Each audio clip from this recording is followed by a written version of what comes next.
We could keep talking. I'm just saying we're live. Are you tell me about my fan again before we start? Your fan? No, I don't. Is I don't hear the fan it today. loud? Okay. Mom, don't give them the behind the scenes where I'm yelling at you the whole time. Yeah. So I'm hoping that the internet is. Oh God, I hate when it does this. The fan. The fan. Uh-huh. The van. Oh, The one fan. second. I Uh-huh. gotta.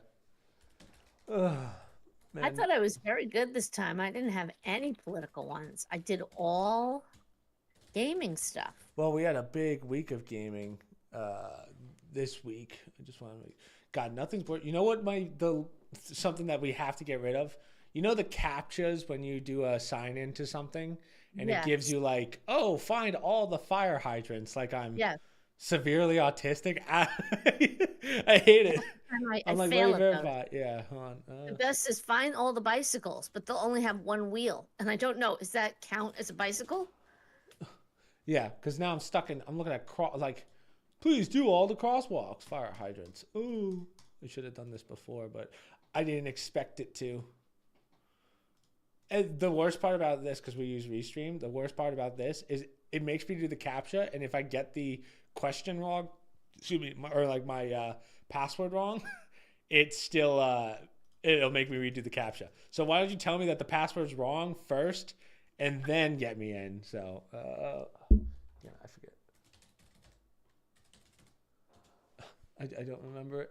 It's like Worst doing comes the to worst. extra credit when you don't need to do the homework. Exactly. Oh, I'm getting rid of cars. I feel like I'm doing a mini game before a podcast. Come on. Aren't we live already? It's We are. I 7:01. know. That's all right. I just want to see the chat. I mean, we could talk about whatever. Don't worry, Mom. I can multitask doing a capture that determines if I'm a bot or not versus. We spend how much time talking about AI on this podcast, and you can't even get past the I know. the Yeah, caption. let me make sure my AI email's right. doing this. Run it through Chat GPT. Yeah, geez. At this point, I might as well. I'm trying every password, but I put in a password. It makes me do a new captcha. Please find the Oh, crosswalks. jeez. There we go. Okay, that's the password. My passwords are usually the same, but I don't remember when I did that one. But now you see the chats. So I think the way we're gonna do this is we'll just do our normal podcast, and then anyone that has any questions, we'll leave them towards the end. This is where I wish Michael was here because I try. My problem is I talk to you, read chat, and you know my multitasking is absolutely abysmal. So Mike is never here. Why do you act like he's missing? He doesn't do anything yeah, for us well, he anymore. told me he's at Penn State this weekend. I was like, oh, I needed you. I Yeah, was like, Mike, I his needed you. friend is turning 21. His roommate, Mike Shabe, Oh yeah, yeah, yeah. would say, yeah, he's turning 21. So Mike wanted to go out and Hang out with him.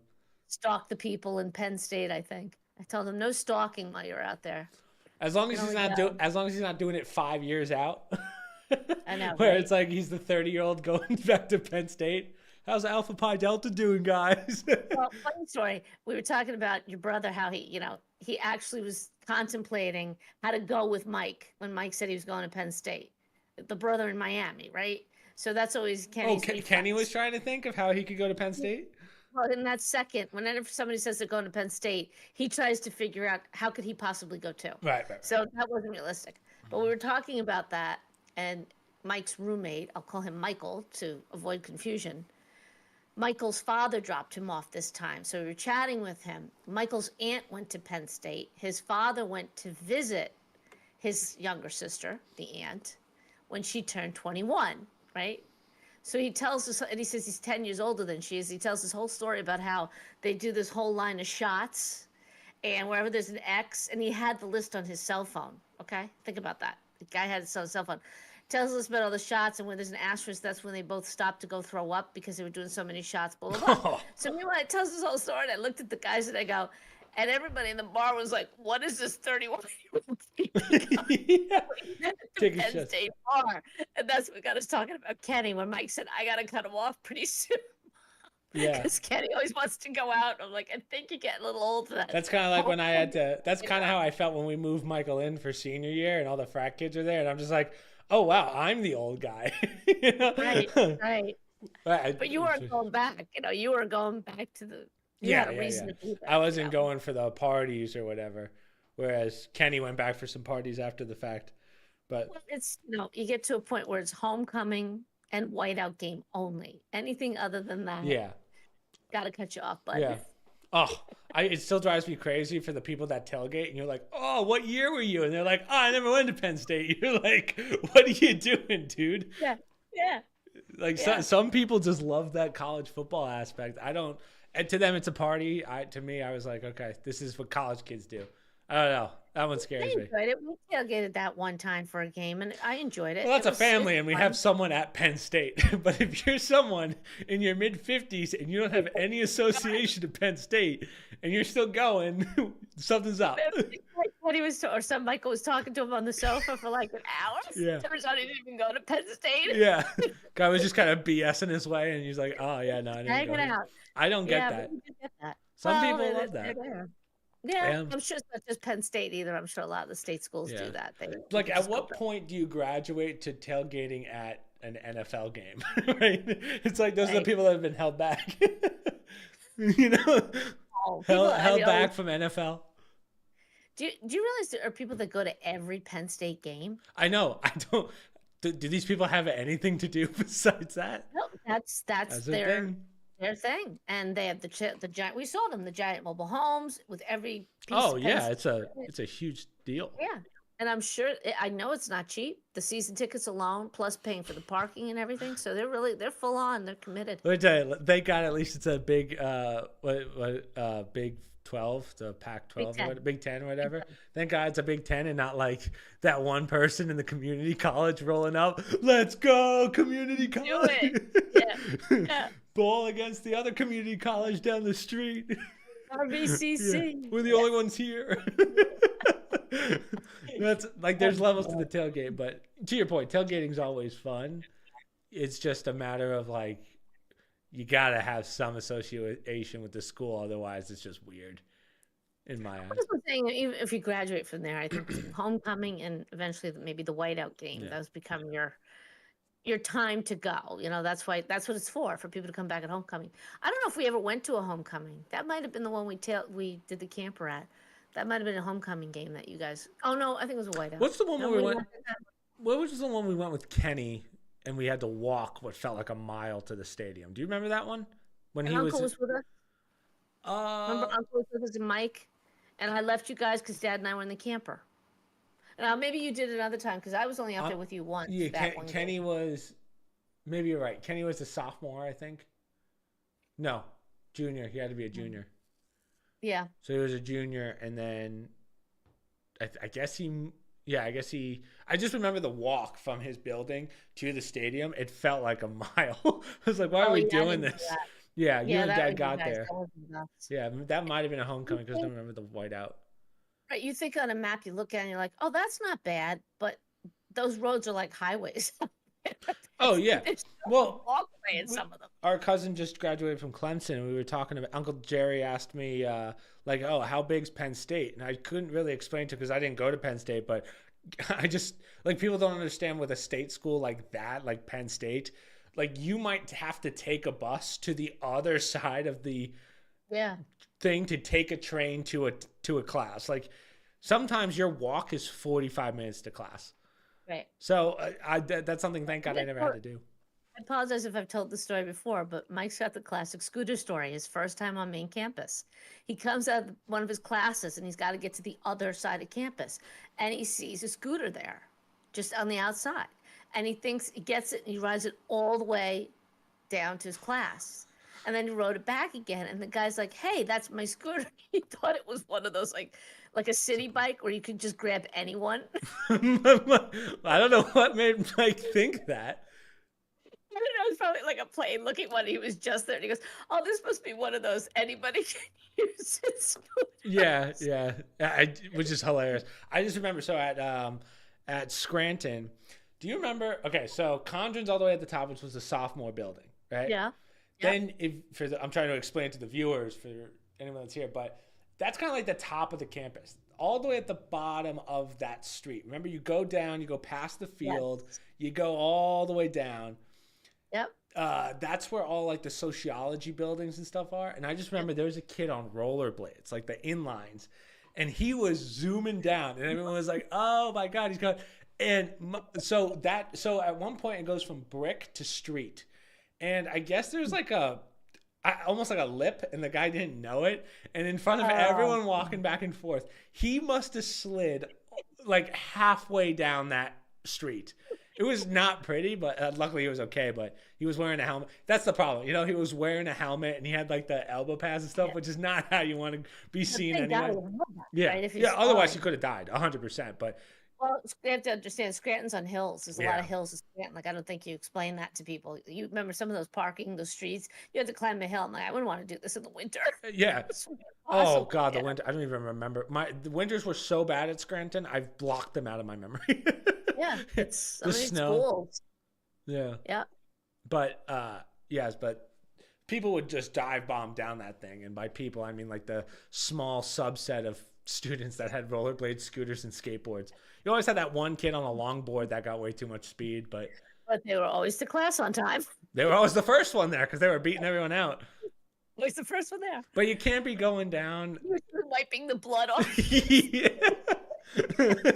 Go get a tissue as he's holding his nose. Got the front seat. Yeah. Good job, But dude. the worst part is it wasn't even that long of a walk. Like if you just left I 5. was like, damn, that's, how do you get from one end to the other? Like, it's not Yeah. easy. Like I don't know Yeah, how it's Kenny like did it. a segue. Well, for Ken kids said that that oh the sorry. basketball team, one of the teams gets a Segway. Oh, that's They nice. use it. Yeah. That's what yeah. I mean, if you don't have a license on campus, you might be SOL if you're on like a out of. So like with Penn You State. can't drive at Penn State. Say that again. You can't drive on Right. campus. It What doesn't I- matter if you have a car. Well, I'm saying like if for Kenny, when Yeah. he was in a house that's kind of off campus, it's Yes. weird because there's off campus, but it's not really off campus. Basically, off campus housing just means a really inconvenient spot. Some of them, Yeah. not all of them. Not all, but like with that, you kind of I don't know how you get to class. I'd have to ask Kenny that, but I'm sure Kenny has some You'd have to wild it took stories. him like a half an hour to get to class. That's just ridiculous. walking it. Yeah, and that's on a good day. Depending, because remember too, you could be on the side of campus where all the sociology is, and you got to be on the other side for business classes. So Yeah. you got to go all the way across. Anybody with forethought plans their dormitory, when you can start picking your place early enough to say, hey, like I said to Mike, where are all the business classes? Because you don't want to be on the other side of campus.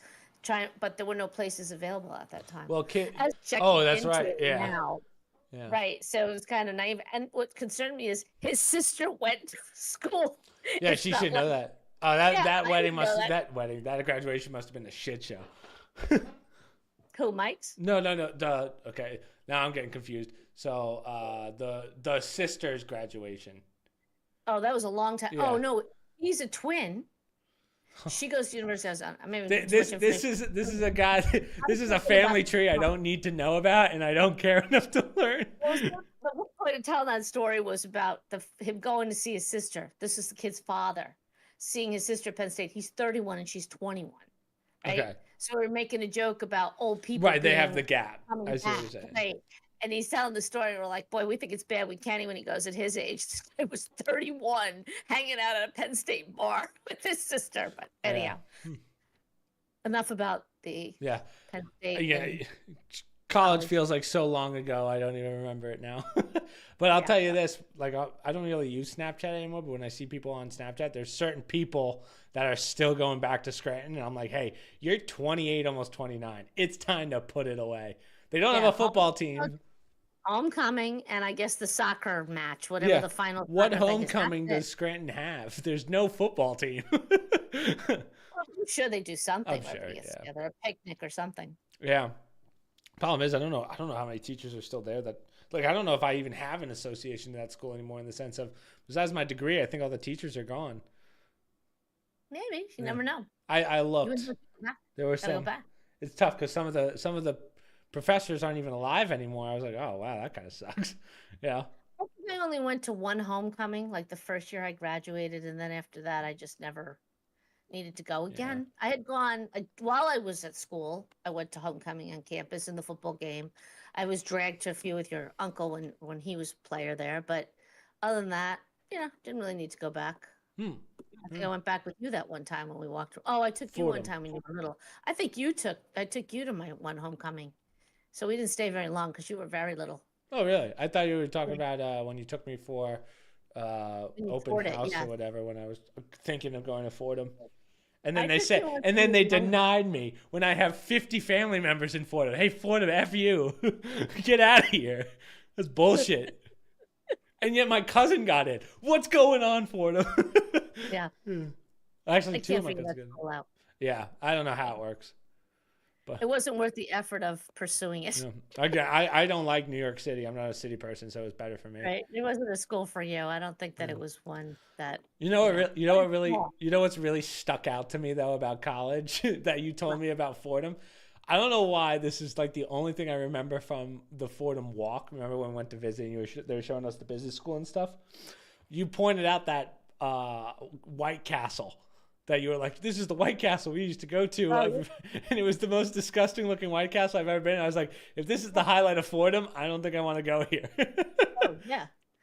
Well, for people who don't know, Fordham's in the Bronx in New York. I'm sure there's more there now. I think I've only been there. All you had was Little Italy, which you had to walk to, Right. not far, right off campus, and the rest was all Fordham Road, which was all bodega, Spanish bodegas, supermarkets and no-name sneaker stores, like generic sneaker stores, and just that type of stuff. So it was a very urban area, and that's all you had. There was no Panda Express, or maybe there is now. I think they put more stuff on campus, but we had nothing. We had like the student deli that your dad worked at, and cafeteria, Right. and anything else you either needed a car or you had to take a train to. So who would bother? I Yeah. didn't care enough to travel around.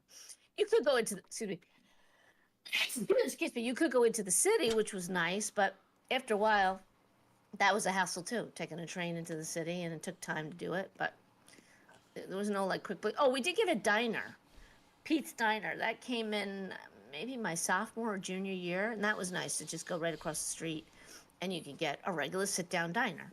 Before that, all you had was White Castle, man, and you. Let me tell you, you wouldn't did do- not want to. You had to be drunk to eat food at that place. Well, that's kind of like I told you. I think I told you this story, but so the way Scranton was separated was like if the school's in the center of the city, the left side is all non-students, as in like just the regular city. The right side is where all the students go for food and whatnot. So it's kind of like almost like separated down the middle. And there was a place called Goodfellas. Do you remember Goodfellas? Yes, I do. So it was Yep. right next to my sophomore apartment. So I would walk downstairs every Saturday. I would go and get my chicken fingers with French fries, chocolate milkshake, and Yep. 2 honey mustards, specifically. Right? All the drunk kids would show up, right? Yep. And you would have this long line. I was the only sober person in there because I was never a drinker. They pick on you and take your chicken fingers. No, but let me Yeah. continue the story. So they had a bench outside, and I'm sitting there on the bench, and I'm just looking because in front of it was the parking lot, and there's like a fight going on or whatever. I'm just sitting there eating my chicken fingers. Bailey, my friend, Sad. I know, I was just sitting there eating my chicken fingers. Well, I had friends there too that like a lot of the time I would kind of time it so when everyone was coming back from the house parties, everyone would meet at Goodfellas because everyone wanted their dollar slice because everyone's hammered. Gotcha. So everyone's like, "Oh, Chris, I'm just there waiting, eating my chicken fingers. There's a fight breaking out." And I might have told you the story. Right? I'll tell you this one, but I don't know if I've ever told this story on the podcast. But maybe I did with Kenny and Mike. So it's Halloween. Well, okay, let me premise this. There's a guy fighting with his girlfriend, right? And he was Right. like I guess he got caught on a dating app in the bar with his girlfriend or something. And so they're arguing, and I guess the lacrosse team or the football team's next to me or something, and they're watching it go down too. And I can't really make out what's going on. I'm just eating chicken fingers, and Bailey's boyfriend is next to me at the time. She was dating a kid named Emmett. Yeah. And I stopped paying attention because all of a sudden Emmett's like eating my chicken fingers. I'm like, dude, you can have a fried, not a chicken finger. That's a whole tender. He's really intoxicated. I'm like, dude. And then, Mom, I swear to God, I hear a slap as hard as possible. Like the shot heard around the world. The girlfriend slapped him so hard he fell to the ground, and the football team was like, "Oh, gotta help him out." But the part that makes this story the best is that it was Halloween, and he was dressed as the pink uh, Powerpuff Girl. So he's on the ground, knocked out, and I shouldn't say knocked out, but he was definitely in a lot of pain on the ground. But Emmett's eating my chicken fingers. I'm like, what the hell, dude? As they're trying to get this guy who just got knocked out in a Powerpuff Girl suit. Like it's that was yeah. Wish he'd got up and punched her in the face. Well, he did get caught cheating, so it's kind of it's kind of on. That doesn't justify physical violence Yeah. from anybody. Well, he got the shit slapped out of him. I just remember because I'm looking at Emmett. I'm like, you're taking my chicken finger, and then I hear the slap, and then the whole football team next to me goes, well, not football, lacrosse team goes, Yeah. oh, and then they walk over, making sure he's okay. I was like, damn. So I was like, Oh no! well, what I'm saying is I'm pissed because I missed the slap because Emmett was taking my goddamn chicken finger. I was like, hey, I only get 4 of those. I got 50 fries. Take a fry, idiot. Oh my god! So that was sophomore year. But yeah, so You remember more stuff than you realize. yeah, I remember the fun stuff. That's really about it. But all right, Good. let's get into it, Mother. We're already like half an hour in or whatever. But what are your thoughts on the DNC? Because that was the big one this week. I know you probably didn't watch it, but did you at least? I'm glad it's over. Yeah, you know. Well, I didn't watch it. I saw some clips, some highlights, some this, some that. I don't know. It's what can I say? Some feedback. I didn't listen to her speech. Sounded. First of all, okay, let's look at big picture. If you compare the RNC with the DNC, which nobody's bothering to do, by the way, in the media, certain social media ones, yes, but the main media, no. It was a freak show outside. There were stabbings, a lot of protesting. Not as bad as people expected, I'll be honest. The city didn't burn down, so they did seem to contain it enough. But like night and day compared to the other one, where it was a little bit more laid back. The whole at the end, there's going to be a mystery guest, so somebody screwed that one up too. It was either supposed to be Taylor Swift, Beyonce, or George W. Bush, which that was the rumor. None of them showed up. One of whom said, Beyonce said, or her rep said, no, we were never on the schedule. So that was pretty pathetic. Today I have to watch the vice president yanking his autistic son on the stage. Yeah, well, we'll talk about that in a second, but. And what else? I read something where Oprah Winfrey was bashing Donald Trump, and next day he posted a letter where she glowingly wrote to him about how fun or how we should work together and blah blah blah. So it was just kind of an oddball. I don't know. I mean, I thought looks wise, I thought Kamala Harris dressed appropriately, looked fine. Family a little freaky, gotta tell you. The husband, I don't know what the story is with him and the daughter. The finger in the jeans was a little weird. I won't lie. I don't know if you saw that picture, but it's a little bit of a. But now that we have no more information about him, now I'm starting to understand why the daughter is a bit on the odd side. I don't know about the son. I don't see much of the son, so I think that maybe there's a bit of a dysfunction going on in that family. My opinion. Don't know the full story.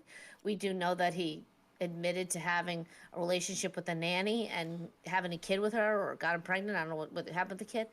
So that must have an impact on you. As a kid growing up, that was with his first marriage. Yeah.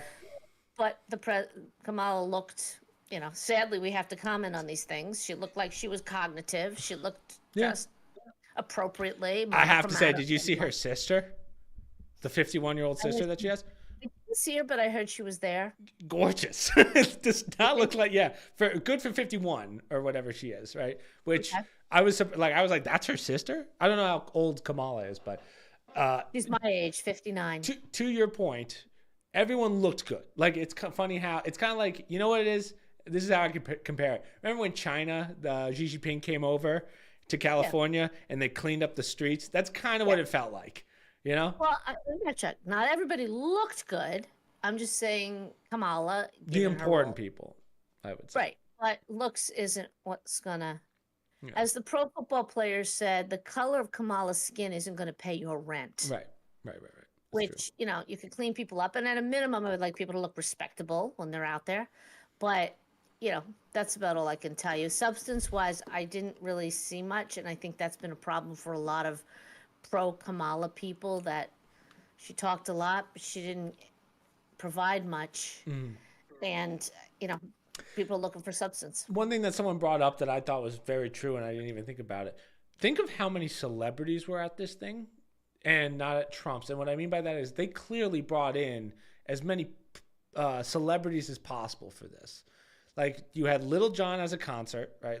I think it's Little John, but had whatever. You had Oprah, you had Hillary, Bill Clinton, who the fact that he's there is kind of ridiculous considering if you want to talk about sketchy pasts, I mean, my goodness, that guy, the fact that the left is cheering for him, that's a little weird to me, you know? Because think of these women, right? The ones that you could say very left leaning, pro abortion stuff, right? He's an alleged R wordist, and there's a lot of proof behind that.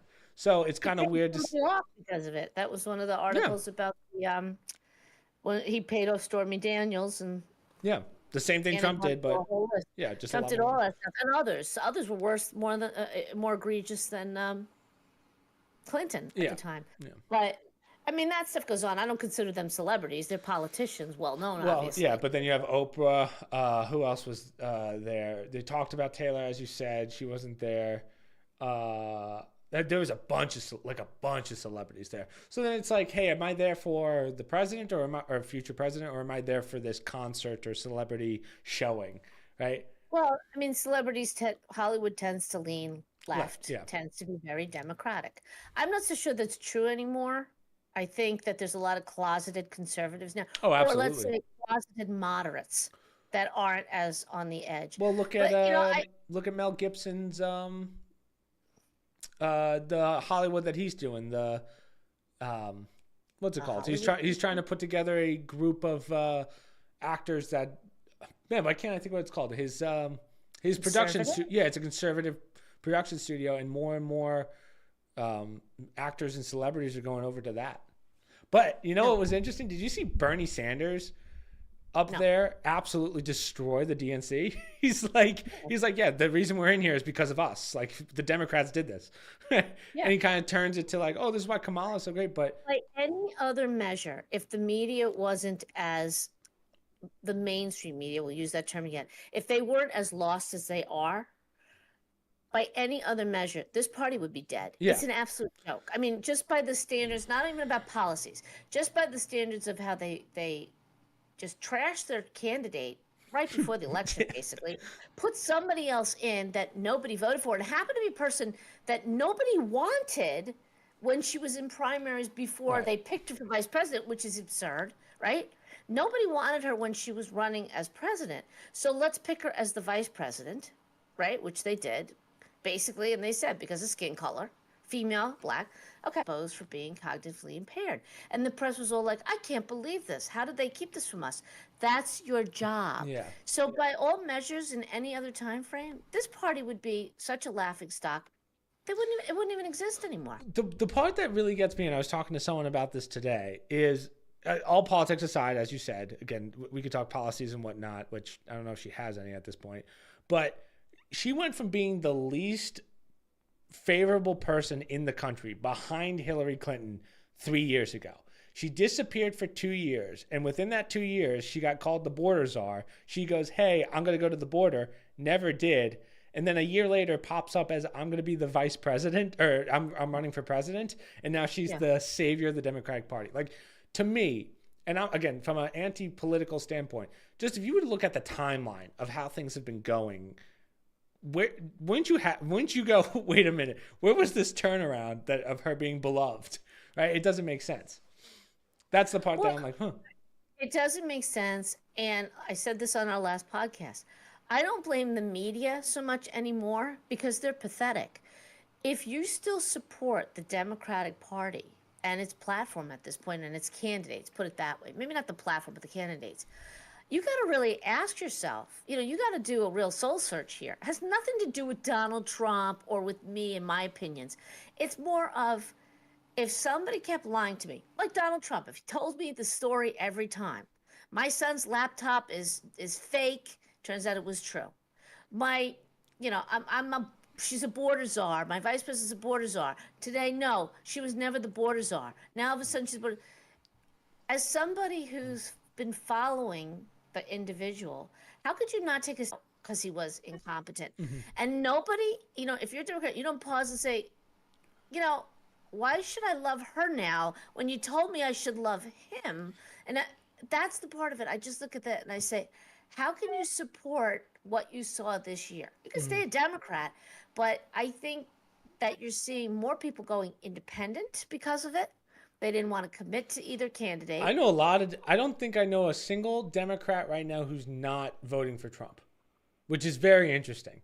Except for my one friend who, obviously very liberal, but even he's like, yeah, I mean, he's voting because he just doesn't like Trump, which I told him, and that's not the best way to vote. And he's like, yeah, but that's where we're at. And I was like, okay, but uh, most of like 99.9% of my Democratic friends are all voting for Trump because they just know where the world's going. I think here's another problem, and I think one of the major things that is overlooked in this country right now is as important as it is for America to have a great president, we have to look at what's going on in global affairs right now. We are staring in the face of, or at the face of three wars, right? Potentially. So we have Russia, Ukraine, we have Israel, Palestine, and now we are going to have a China, Taiwan eventually. Now, to me, it's kind of the mindset of if Kamala goes in, let's just say she does. In America we are very tolerant of women, right? We have a lot of respect, all that. Most countries, unfortunately, do not have the same viewpoint when it comes to females. So, does my question is from a global perspective, I feel like it's going to hurt us more and be looked down upon, and we're going to be looked down upon by having a female president in an era where not all countries, not all superpowers agree that women are equal, unfortunately.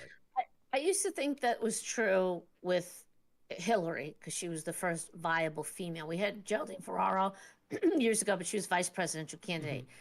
I did agree with that.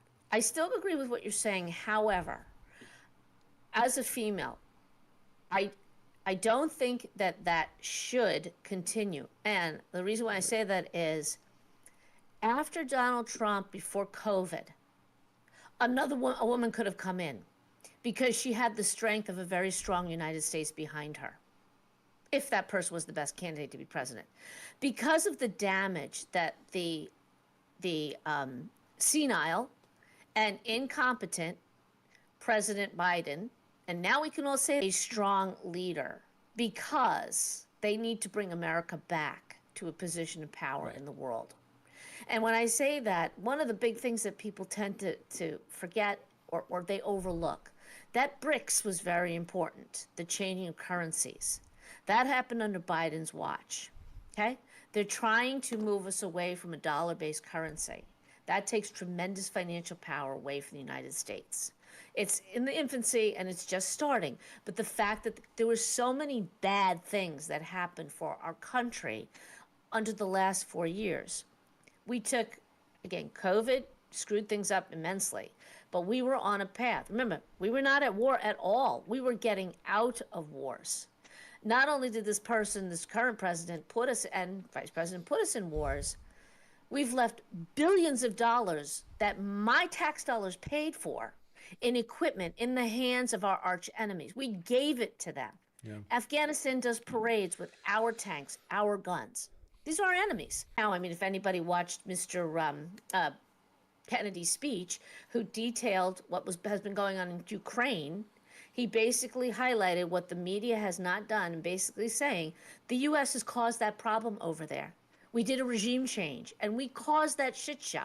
We are the ones that forced that to happen over there. It wasn't Putin. It was the U.S. Okay, and that's basically true. So all these things together, you really think Europe respects us right now? They don't. No. But at least we had power before. Add to that the shit show that we call our military right now, with the whole transgender and the whole, we can't even fill some of our naval ships. We don't have enough sailors to do it. Yeah. So to say a woman's going to come in there and all of a sudden be a force, no, I would agree with you. I think it's like sending a child into battle unarmed. and that not to be insulting to women because they're not stupid. That's just how the world World would look at works. that Yes, person. exactly. And that's what scares me. Now, one thing my very liberal friend said, which I completely disagreed with, he said, well, hopefully by that point, NATO will step in. And I went, what do you mean? NATO hasn't done shit in the last 6 years on anything. So I don't understand that whole, like, I think NATO's a complete joke at this point. I think we just give money to it and it does nothing. They haven't stepped in at all except for said, I guess we'll just call Putin a war criminal. And that's it. That's all they've done. So it's like, again, any war that we go into is going to be, uh, well, let me put it this way. Let's say you absolutely hate Trump, whatever. The one beauty of Trump, all politics aside, of him being president again, is it gives us time. And what I mean by that is he does have certain business relations with these people as president, where, again, if you want to talk about what the deals are or whatnot, sure. Let's say they were corrupt, whatever, right? That still buys us time for a war that we are not nearly ready for right now. We have exhausted all of our money and supplies to Ukraine. We have no funding left to help Israel at this point. And then now you're going to throw in another war. So that's where I think if I was China and I was like, when's the best time to start this World War III? It's going to be the second Kamala gets in as president. Well, assuming that she does. Yeah. I think But that's what they're waiting on, truthfully. you know what? I don't. I'm not going to say that because you had ample opportunity with Joe Biden. Can you picture him running a war? No, he's not a commander in chief. Right. He shouldn't even be in there now, as we know. I think the risk is now, the next few months. But having said that, we're economically, the one thing that the U.S. has to its advantage is when we suffer, the world suffers. Yeah. So we are in a recession Can I right can I now. pause you real fast, Mom? Though Yeah. it has that changed because we are not the head of the petrodollar anymore. Because isn't the petrodollar changed? Well, I think you're talking like specific things, like Okay. specific markets, and that is a big Yeah. one. But I'm saying in general, everybody is going through. I mean, A we've global all had recession. issues, right? I mean, we're all still, believe it or not, COVID shouldn't have been as bad as it is, and everyone's pointing back to that. Well, because of COVID, because of COVID. Okay, we should be further along now than we are. Instead, we're going in reverse. And never forget, we spend a fortune on illegals now. They Yeah. are really starting to strain our infrastructure, especially in our cities. And that costs money. So we do have the dollars. It's just we're not spending it on what we should be spending it on, Yeah. right? Absolutely. And to fund wars overseas, that's a waste of billions of dollars. Not millions, billions of dollars. And I guarantee you, maybe if Trump gets in, I don't know. But I guarantee you at some point, our Congress will come up with a way to say we now have to pay to rebuild Ukraine after Oh, the war. absolutely. It's Same with hard Israel to and do. Palestine. We're gonna end up paying for everything. There's no question about that. But Same as Japan, Tokyo, mhm. same as, whatever we helped out with Germany. Yeah. Okay. So we're doubly stupid in this country. we, get into these wars to save these Western countries. We use our own resources and we use the blood of our sons, some daughters, but mainly sons to do it. And then they go back and tell the people who lost their children, now you got to pay to go build those cities Exactly. up that we didn't want to be in the first place. Now, Ukraine is a little bit of a shit show because, as everybody has learned, we've caused a lot of that, right? Yeah. And, I do need somebody to get in there. Hopefully, Donald Trump does what he says he's going to do if he gets elected, because I haven't heard Kamala talk about it to tell me what she's going to do, other than double down and send more money. Yeah. He apparently says I'm gonna end that. I'm gonna end it as soon as I get into office. But I'll the give him a price shot. gauging. What about the price gauging, Ma? That's Oh supposed to God. fix some things. Right. Yeah, I don't know. I think a war is coming. I don't know if there's any stopping that at this point, but even if a war does come, we can't be fighting three wars at once. We just can't. Well, the last report I saw, and I want to say that was before the summer, military said we usually are prepared to do three wars, three full scale Yeah. wars, and at this point I think we're down to two. Two. That was a while ago. Yeah, I don't know, that was but before. I think that was said before Trump was even in office. I think that was during Obama, right? no,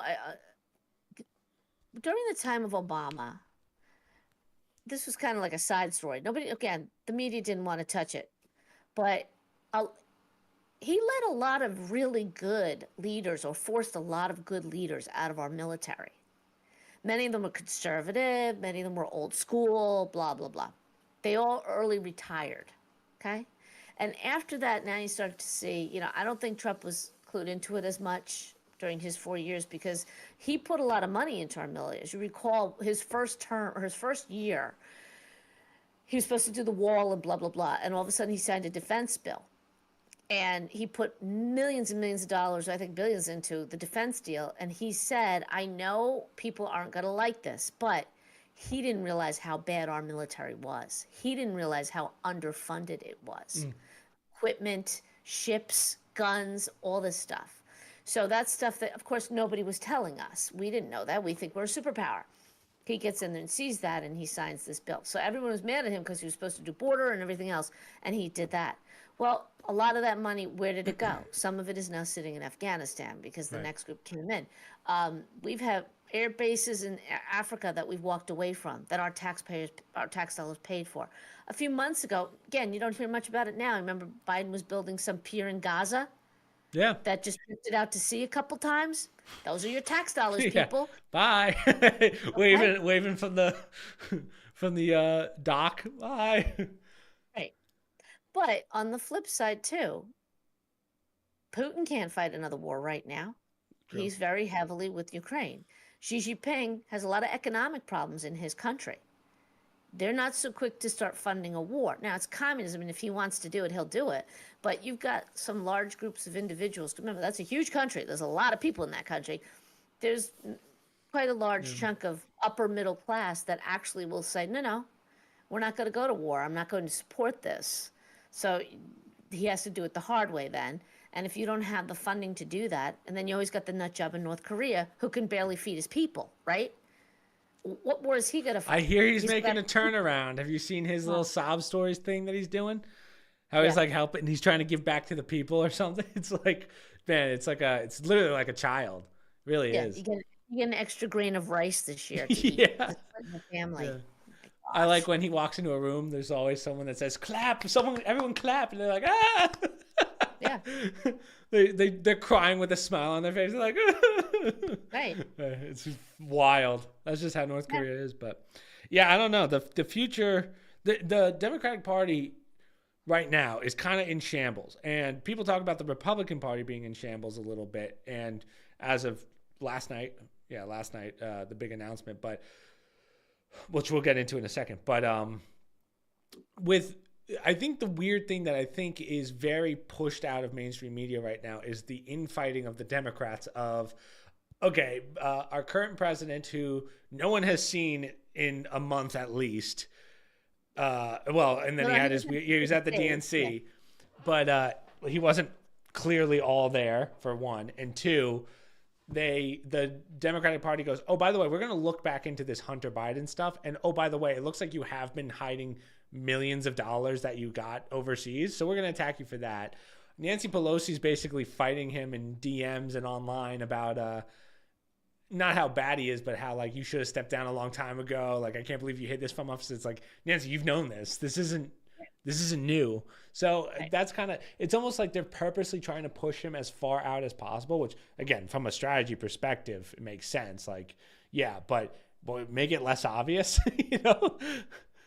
Yeah, I mean, how are you going to hide this? Yeah, You you just did it in can't. front of the whole world.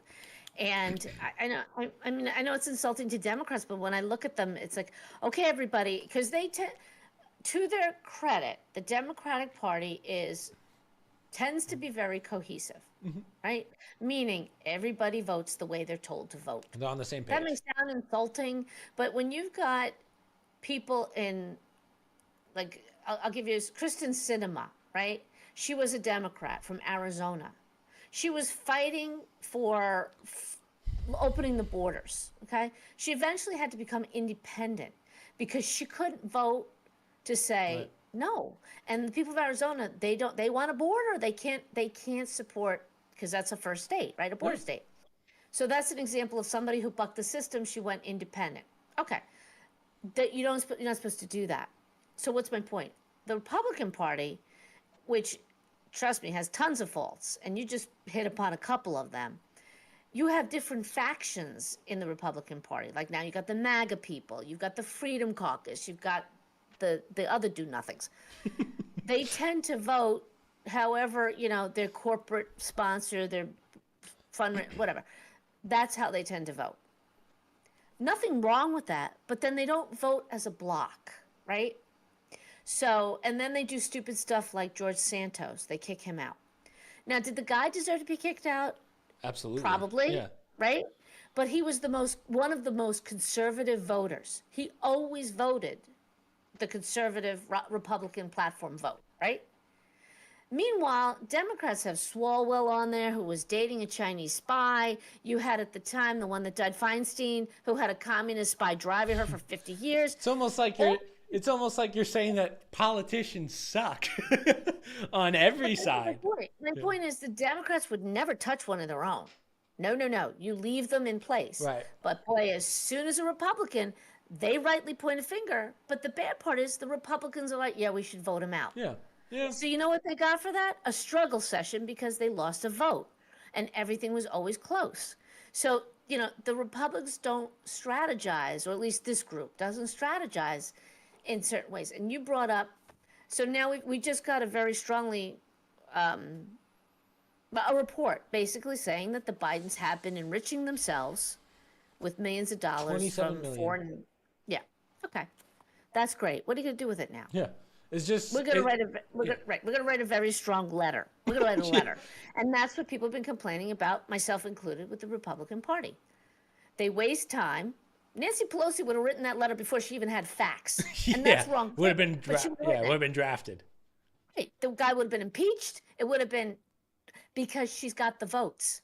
Because all she's got to do is tell them, you're a Democrat, you vote that way. With Republicans, it's a constant battle, and they don't see the forest through the trees sometimes. Yeah. So they get rid of the Santos, and now you got, a lot of break-even ties and whatnot. And Santos. So for those of you that don't remember, he was using funds from what's his what can I think about? What's the name of people that promote you? Part of your. I'm struggling with the word. I'm missing the word. A PAC?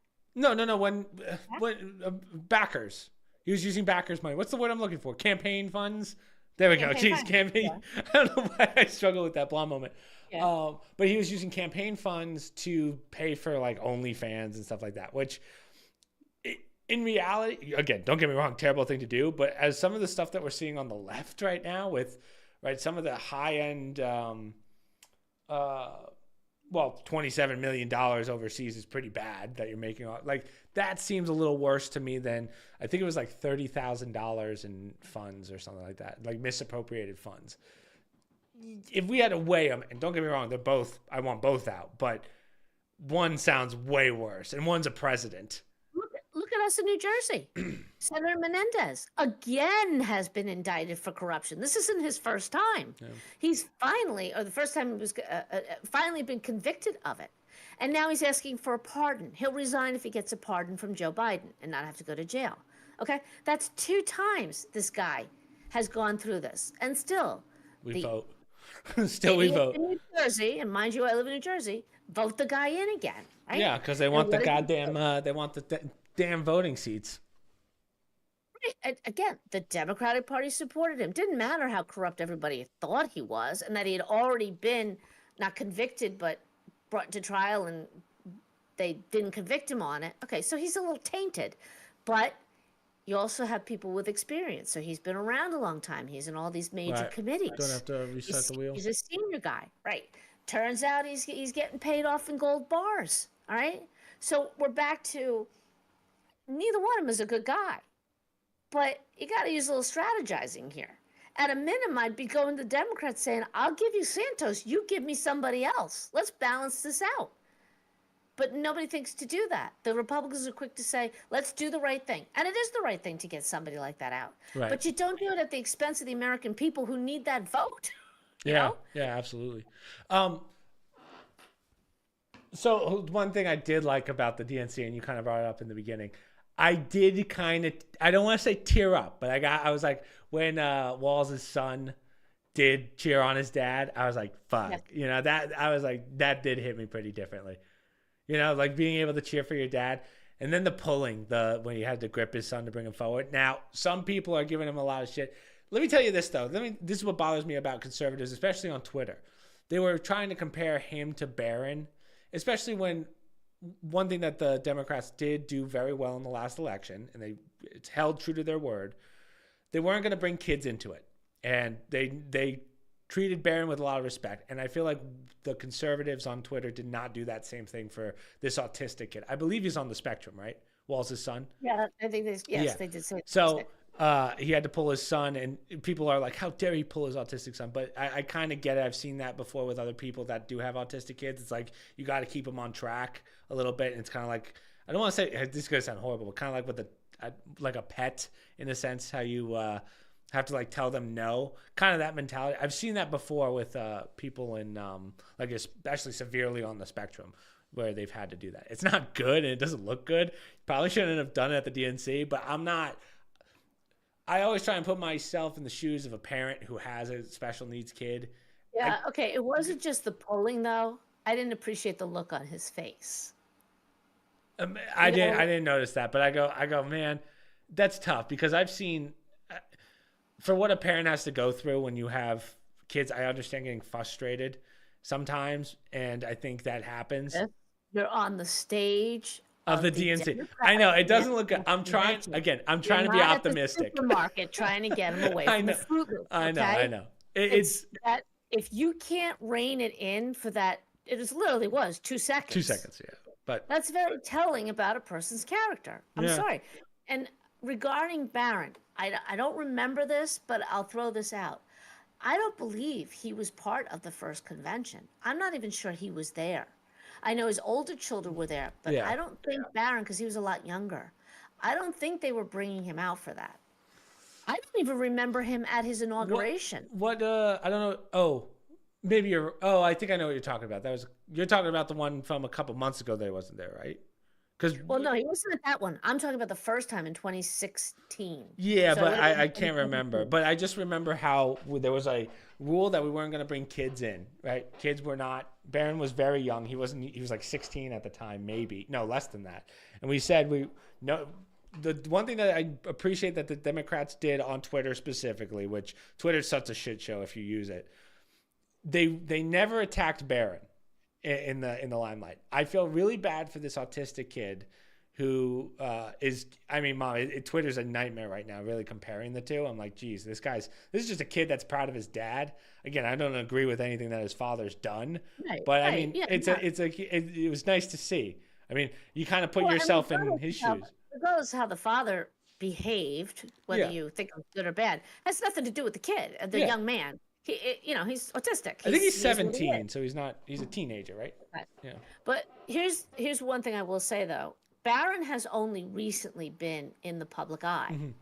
You never saw him before. Maybe you saw him getting off a helicopter, whatever. I'm going to go back to when Hillary Clinton was running. This was back when Bill Clinton was running. They made a big deal about, I don't want the children involved, and I think it was against George Bush. I forget who it was. Mine's blowing, but we're not going to bring the children. We're not going to run it. And then all of a sudden, when his polling was going down, they were hauling Chelsea Clinton out on every stage possible. Okay. So all of a sudden, the people that didn't want the kids involved were using their daughter as a prop, literally, because she was very young at the time, talking about baking cookies with her and how we're such a close-knit family, right? So everyone at that time, the media was like, I thought we didn't want to bring the kids in, and now is she fair game because you're making her part of the plot, you're making her part of your campaign. So I'll only say, because I don't remember, I do agree. It's never appropriate, especially when they're young or if they have a disability. If you're going to take them to that event, which is a once-in-a-lifetime experience for a kid, you open your kids up to a lot of Absolutely. grief. I don't recall if JD Vance's kids were there because I really didn't watch the RNC either. I would never put my kids in any political situation, especially if they're young. You're just opening it up to such a shit show that it's just not right. And even though you're proud of your kids, this is a whole different ball game. So he ran the risk by having his kids Well, there. it's a social media play in a little bit, and one thing I've been seeing a lot more is, have you been seeing any of the commercials of like Walls and Kamala? They're not bad commercials, and what I mean by that is, so JD Vance went to a bakery or something recently, and it's very awkward. Like he's got no social media presence whatsoever in the sense of he's just not good at it. Like cameras, you can tell he's not used to this. Whereas Walls walks into it's like a Dairy Queen or something, and it's like a normal interaction. It doesn't look good. Like I was talking to Sharon today, and I said, like we were just talking about it, and she said, it's a game of social media right now, and it's completely true. Because you see the awkwardness of JD Vance, and you go, "Oh, that's going to be the vice president." And then you look at Walls, and you're like, "Oh, that's if you're just going by who they are, not their policies and stuff." You go, "Oh, well, obviously the Democrats are killing it." But then my question is like, how come all of a sudden within like the last 2 weeks the Democrats are killing it, social media wise, right? I mean, they're not beating Trump in social media, obviously, but like they went from no social media, or like AOC being the only social media to social media gurus in a sense, or more I don't want to say human like, but more common, like the normal people Comfortable on that on platform, that platform. Yeah. right? Oh, this So, I mean, Donald Trump is very comfortable on those platforms too. yeah, he's always been. He owns those platforms, so they needed to up their game, right? Yeah, absolutely. And JD Vance, I haven't seen much of that, but I'll take your word for it. Yeah. What's a little bit hard too is when you hear stories. What was it last week? Kamala had to buy out the whole restaurant, put her own people in to make it look natural. That was for the DNC, yeah. Right. I mean, I don't know. Did you how see many that of these video? things- I didn't see it's it, no. hilarious because so they kick everyone out of this. She paid for all the seats, so she basically renovated or reserved the whole restaurant, and you have people with the Trump signs outside, and it's just blurred, like not blurred out the windows, but like you could just see the people in the back, like, get the hell out of here! I just want to eat. This is my restaurant. But it depends on who you get the film from. So again, I think they're doing a great job on the Democratic side with the social media aspect. They're trying to cater to the kids more, but then you see what Trump's done. Right. And here's the part where I always say you go back to the media. So young people aren't stupid. Young people your age, younger, they're not stupid. If they were getting the information that they should have gotten years ago, you'd see everybody writing under him going into a Dunkin' Donuts saying, "Hey, how about the one you burned down in your town?" Yeah, Memphis, right? Did you go into that one? Did you go into that Dunkin' Donuts, Tim Walz? Did you go buy a fritter there? Right? Well, the guy's place was burning. A fritter. Oh God. Yeah. But you guys don't. You're only looking at a snippet. We're only looking at a snippet. Yeah. You don't have the background story. And his city was burned to the ground in the BLM movements. Yeah. And we're just like, oh, okay. But that's what I mean. Right. They're from a social media aspect, they're killing it. But I mean, Trump is still putting up numbers in the sense of, I mean, him and Aiden Ross, who's just a streamer. I don't even like Aiden Ross. I think the kid's annoying. 100 million viewers on a stream. Like, those are astronomical numbers that you will never see again. Right. And that's think about it. It's a gaming platform. You bring a president on, and it hits 100 million. So that's why, as we talked about in the last podcast,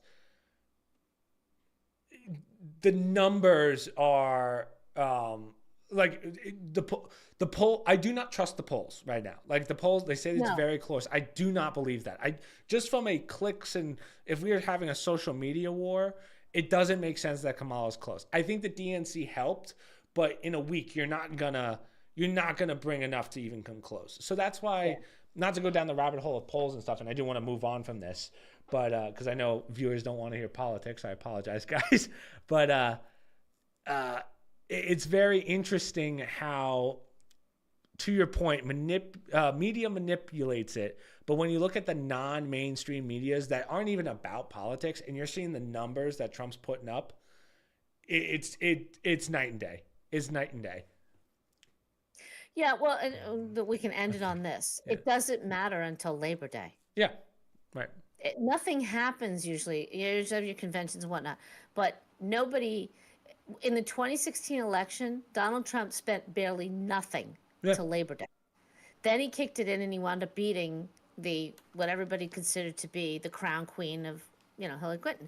So it doesn't really matter. You're not going to see anything. It doesn't. That's why this whole Kennedy thing is going to matter, Yeah. because it's coming at a time where now you're going to start getting some other polling. Then on top of that, what is it, September 10th? You're going to have your first debate. We have to. She's probably Ooh, going to I'm get the excited. question. She's going to be very polished. She's going to Yeah. have all the She'll be answers. ready. But if somebody can knock her off just for a minute, it'll be a freak show. It'll be an absolute freak show. Everyone's used to Donald Trump. He's going to ramble. He's going to do whatever. The Yeah. mainstream's going to say, "Oh, he did a terrible job." and she People was are going to be wonderful." watching Kamala. They're actually not going to be watching Trump, I don't think.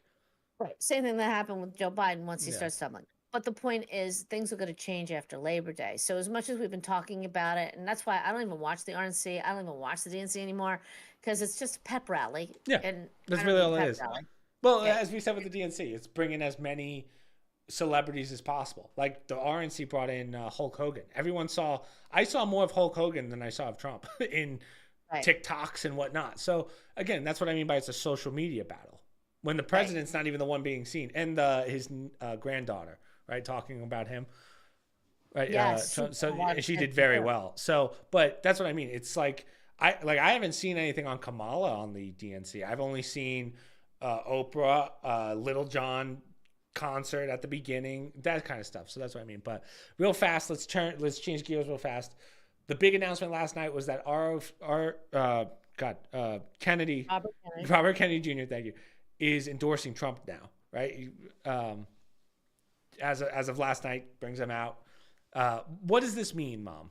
What does it mean? Because I don't understand what it exactly means, except for like an independent party and conservative party coming together. Well, it's for me, because I'm older than a lot of people. For me, it's poignant in the sense that the traditional moderate Democrat dynasty of the Kennedys, one of their own, is endorsing a Republican. And he spoke he has a difficult voice to hear because of his condition. Yeah. He spoke in a very eloquent and a very direct and a very, in my opinion, Kennedy-esque way. And keep in mind, many of like your grandparents, grandparents who are conservative for the most part, they all voted for Kennedy. I mean, back then, he was it. My friend's parents, Kennedy, he was it, the young future. So to have one of their own come out and say, I'm not supporting the Democrats, to me, that's incredible. But a lot of people will say, and I still agree with this, Donald Trump is a moderate Democrat. Yeah. He considers himself a Republican now, but he's always been a moderate. He's been a Kennedy, like that type of background. That's how far gone the Democratic Party has become, because they just look at it like Trump bad, Trump bad, Trump bad. If you look at how he stands and whatnot. So it made sense that RFK would align in many ways to Donald Trump and his platform. But he also said, I don't agree with everything. But I just see Kamala Harris as president being worse for this country. Yeah. I know a lot of Democrats that agree with that. So yes. And so he was somewhat of an independent.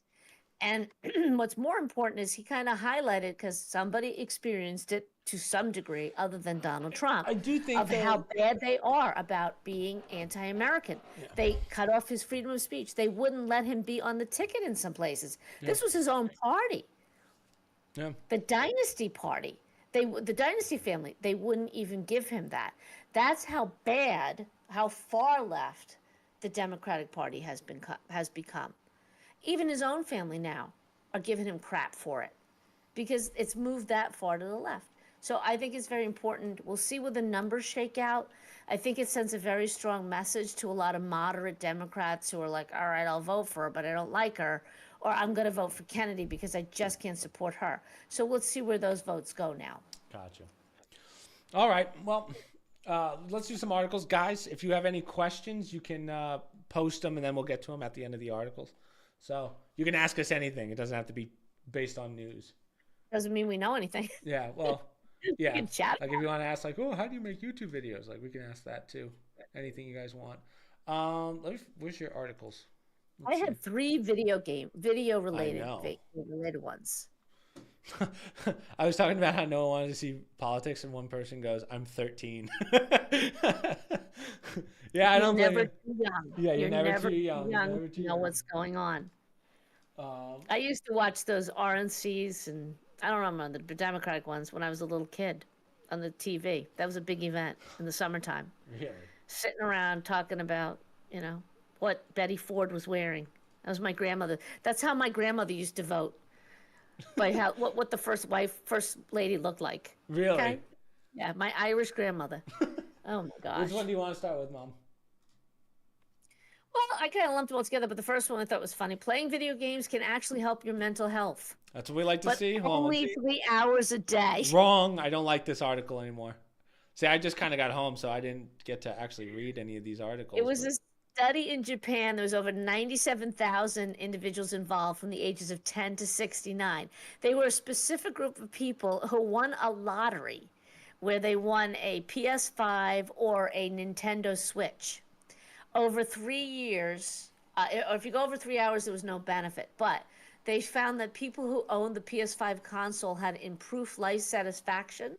It reduced psychological stress. What was interesting though was the PS5 helped more males and adults without children. The Switch tended to be more for younger people benefiting and more female based. I don't know really? why, but I thought that was interesting. Yes. Well, probably because every woman and their mother, or whatever the saying is, played not Harvest Moon. What the hell's the one that? Remember, Mary got it. What's the Oh, the traffic one, the the no the what's the Animal yeah Crossing. Animal Crossing. Thank you. Yeah, yeah, How'd you yeah. get that? Because there's How'd only you? one game for Switch. That's Yeah, all I knew. yeah. Um, what was I going to say? Oh, but and they did say, you have to factor in when they did this test, there was the COVID time frame, so that might have had something to do Right, with it. 2020 to 2022. Right. So, some people that's all they had to do, so it made them feel better to have that to Revealed the both game. loading one of the game consoles and playing improved mental health. Well, yeah, that's good. My question is, why didn't they just do a full 5 hours? 3 hours isn't enough. Bomb them again. I don't know if they went Hiroshima past number 3 hours two. and saw that the benefits went down.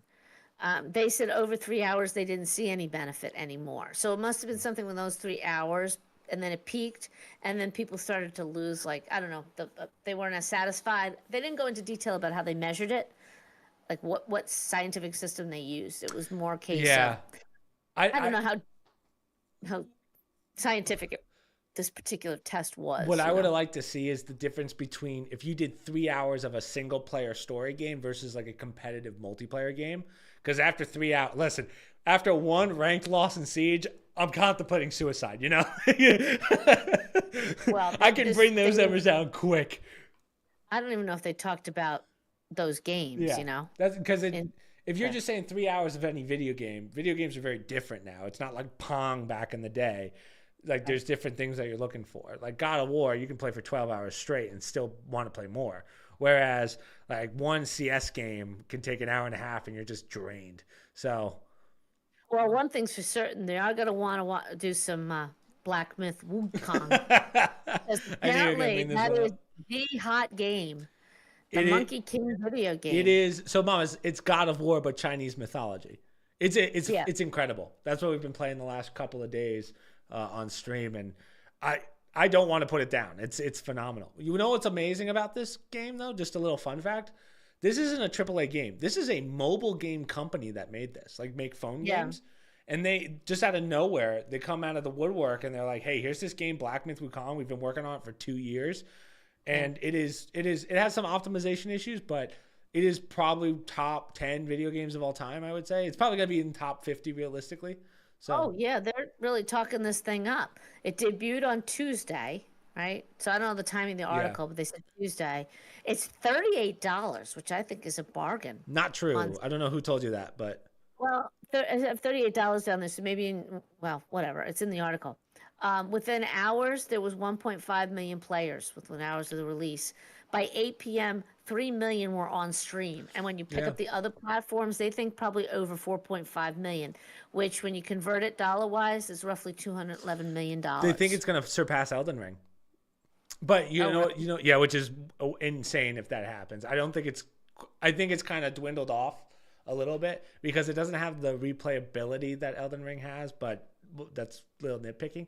One thing that surprised me a lot was 82% of the player base is Chinese. So bought in China, I mean, Oh. like actually from China, which I thought was very surprising.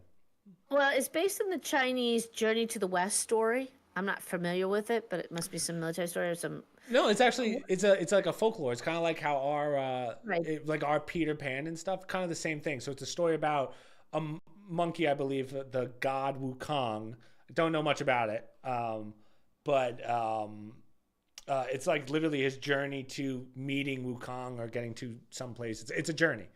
It's like a Okay. child's folklore that everyone knows over there in China. Right. So Kind of like Mulan, the yeah, Mulan story. Remember Mulan? it has a lot of But, Buddhism in it. It's like a yeah, well, Buddhist. the comments a lot of them said in the article was that it's very realistic of the Chinese culture, the Yeah. locations, and that they do a really good job with graphics and very realistic type thing. It's incredible. What's a 3A game? They called it a 3A game. Triple A. So I say triple A game. AAA? Yeah. So that's like your Activision, your I mean, whenever you hear the big games that come out, those are usually the ones that have hundreds of millions of dollars for advertising. Okay. Right. What's Okay. amazing about this is these guys didn't even advertise it on TV or anything, but it just exploded. So your triple Remember you A. mentioned- Did you know this was coming out? Like, have you guys I've been been waiting. anticipating this? I've in been the waiting gaming for it world? for 2 years. Yeah, I think Oh, a lot okay. of people didn't know about it, but I had an inkling on it about 2 years ago, and that's when I was like, "Well, this is actually if this goes the way it goes." And as we talked about last week with Nade Shot saying, "Oh, people want games to fail," this is exactly why I wanted this to come out because I knew when it came out. Like I think we talked about that last week. Came out on Tuesday. I knew when it came out that. It was going to blow everyone away. I didn't think it would do the numbers that this would do, but I mean, it's beyond what anyone expected. But I also wonder, right, 82% of the buyers are Chinese, like in China. I think Right. China severely limits the games that people get to see Yeah. on Steam. So I think that plays a factor in as well. But either way, it's a kick in the face to those AAA companies that are like, oh, we put 6 years into this game and it's mediocre. Yeah. This is Yeah. the big kick in the face. This is exactly what we gamers have been saying. Like, hey, we just want a good game. We don't care about some battle pass or whatever you want to add for more money. That's Right. bullshit. Just give us a good game and this is it. So, But they're on other platforms, though. It's not just Steam. So doesn't that make a difference, too? yeah, it started on Steam and then it just came out, I think, Saturday on PS5 and Xbox. But what's funny is they were talking about performance on the Xbox, and literally the developers were like, "We don't care about Xbox." They're like, really? they're like, yeah, screw Xbox. We just care about PC. So that's Right. funny as hell. But yeah, it's phenomenal what this has done. We've never seen something like this since Elden Ring. Yeah, it's on track to be, and you got to look at the article because I can't scroll through it. Oh, yeah, sure. I'm pretty sure they said it was like $38. It was relatively cheap because you tell me Steam games are like $60. Well, I paid. So, I think it was 70 for us. starting price of 268 yuan, which is roughly 38 US dollars. That first paragraph under the picture. Let's see. Black. No, it's Steam It's $60. So I guess maybe it's cheaper in the other countries. It says you see in that top. Yeah, I'm looking at it right there. With the starting price Unless of the yuan went up in value. yeah, just completely. Yeah, maybe in China it's cheaper, but either way, it is more than worth the $60 that I paid for it. So a AAA game, Mom, is now almost $80. Yeah. So I think Black Ops 6 when it comes out is either going to be $79.99 or $89.99. Or I'm sorry, $69.99 or $79.99. That's a triple Okay. A. This is what you would consider double A from a price range perspective, but they're a mobile Right. company. This is their first video game essentially, It's a bargain. and they just absolutely killed it. Yeah. So we've been playing the shit out of it. I'm in Those deep. Chinese. What'd you say? Damn those Chinese. They Damn. bet almost everything in Yeah. video games. They Damn 'em. bet anything tech. How could they? No. But it's by far my game of the year so far. It's phenomenal. Oh, Nice to know my mom's not watching my streams. It's fine. you have a life, Chris. Yes. Mom, you mean you don't have 5 hours to watch your son on Monday, Tuesdays, Thursdays, Fridays?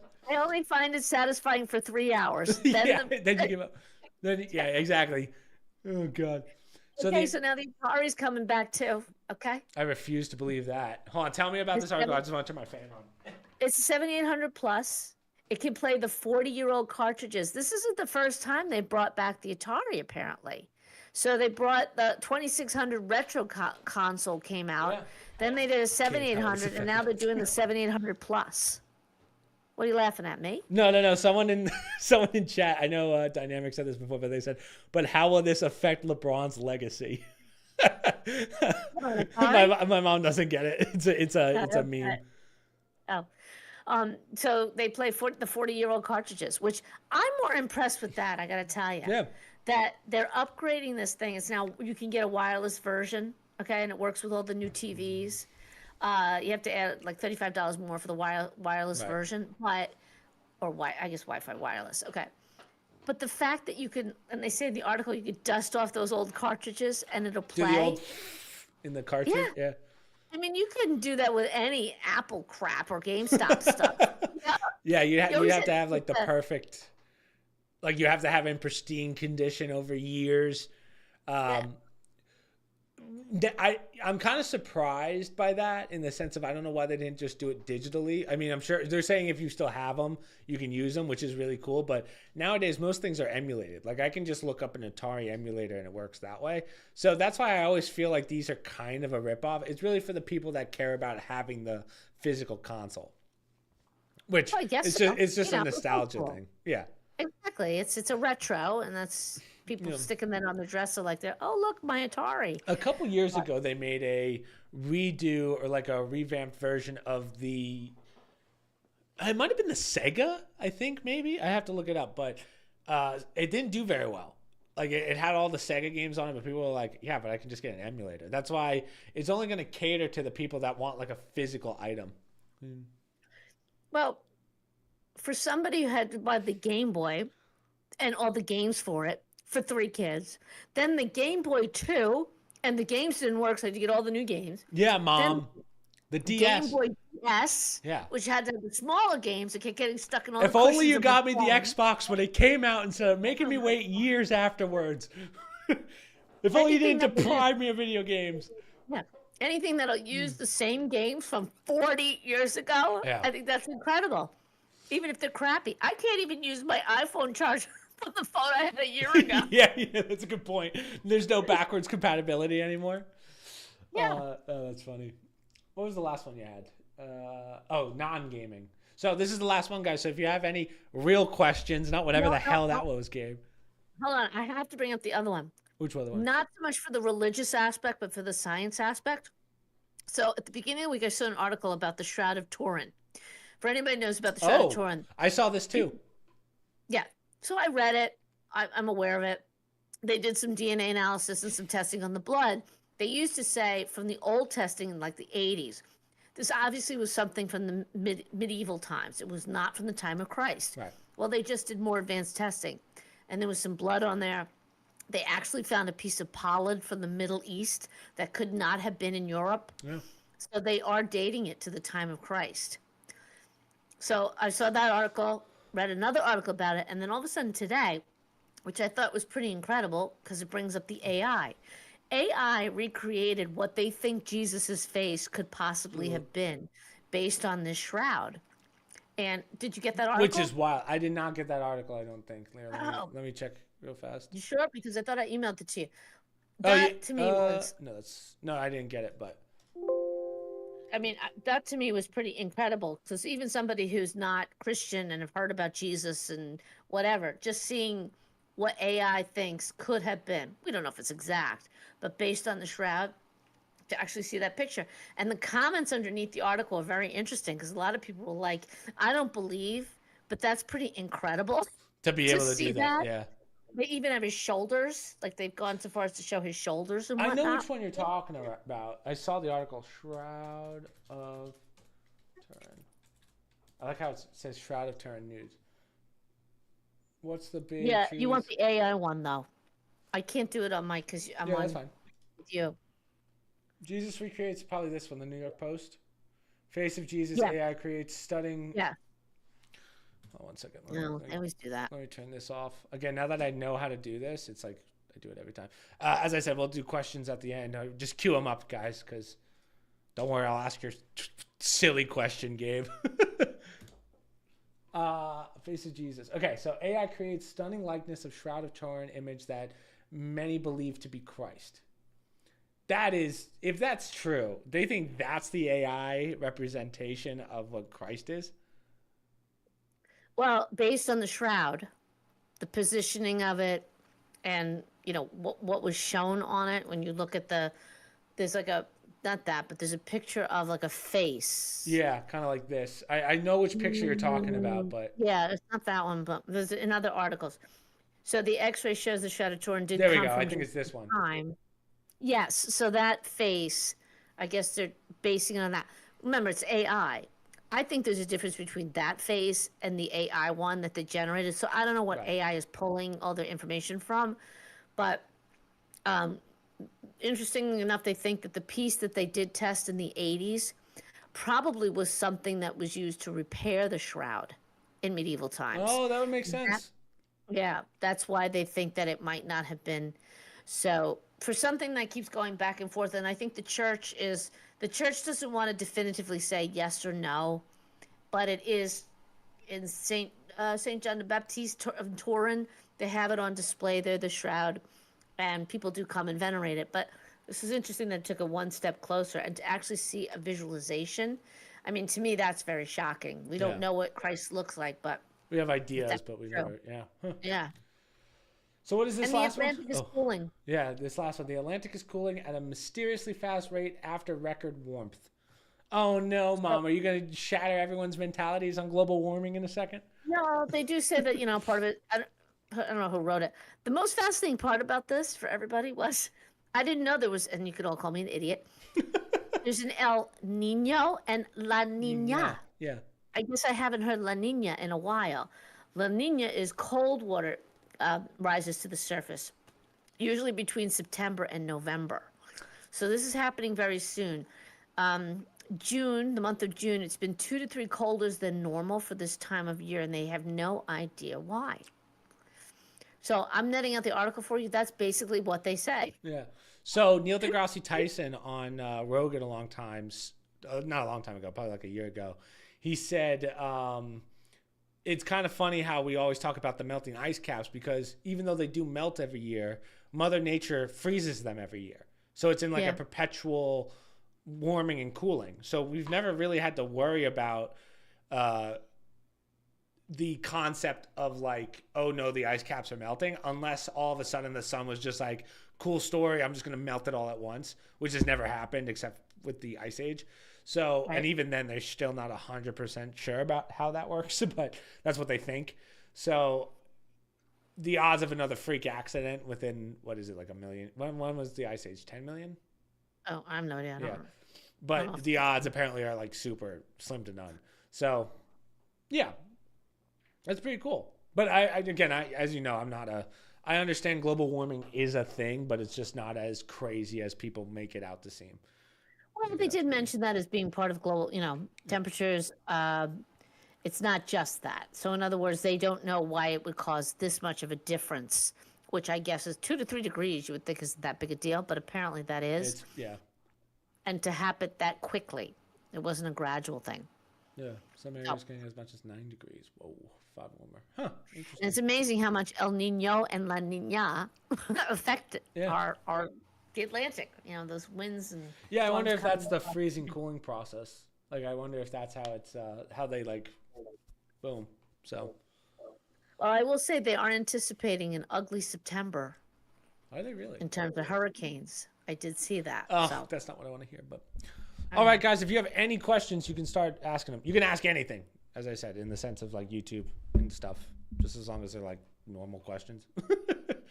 no, we take abnormal ones. Yeah, you don't want to open yourself up to that, mother. Trust me.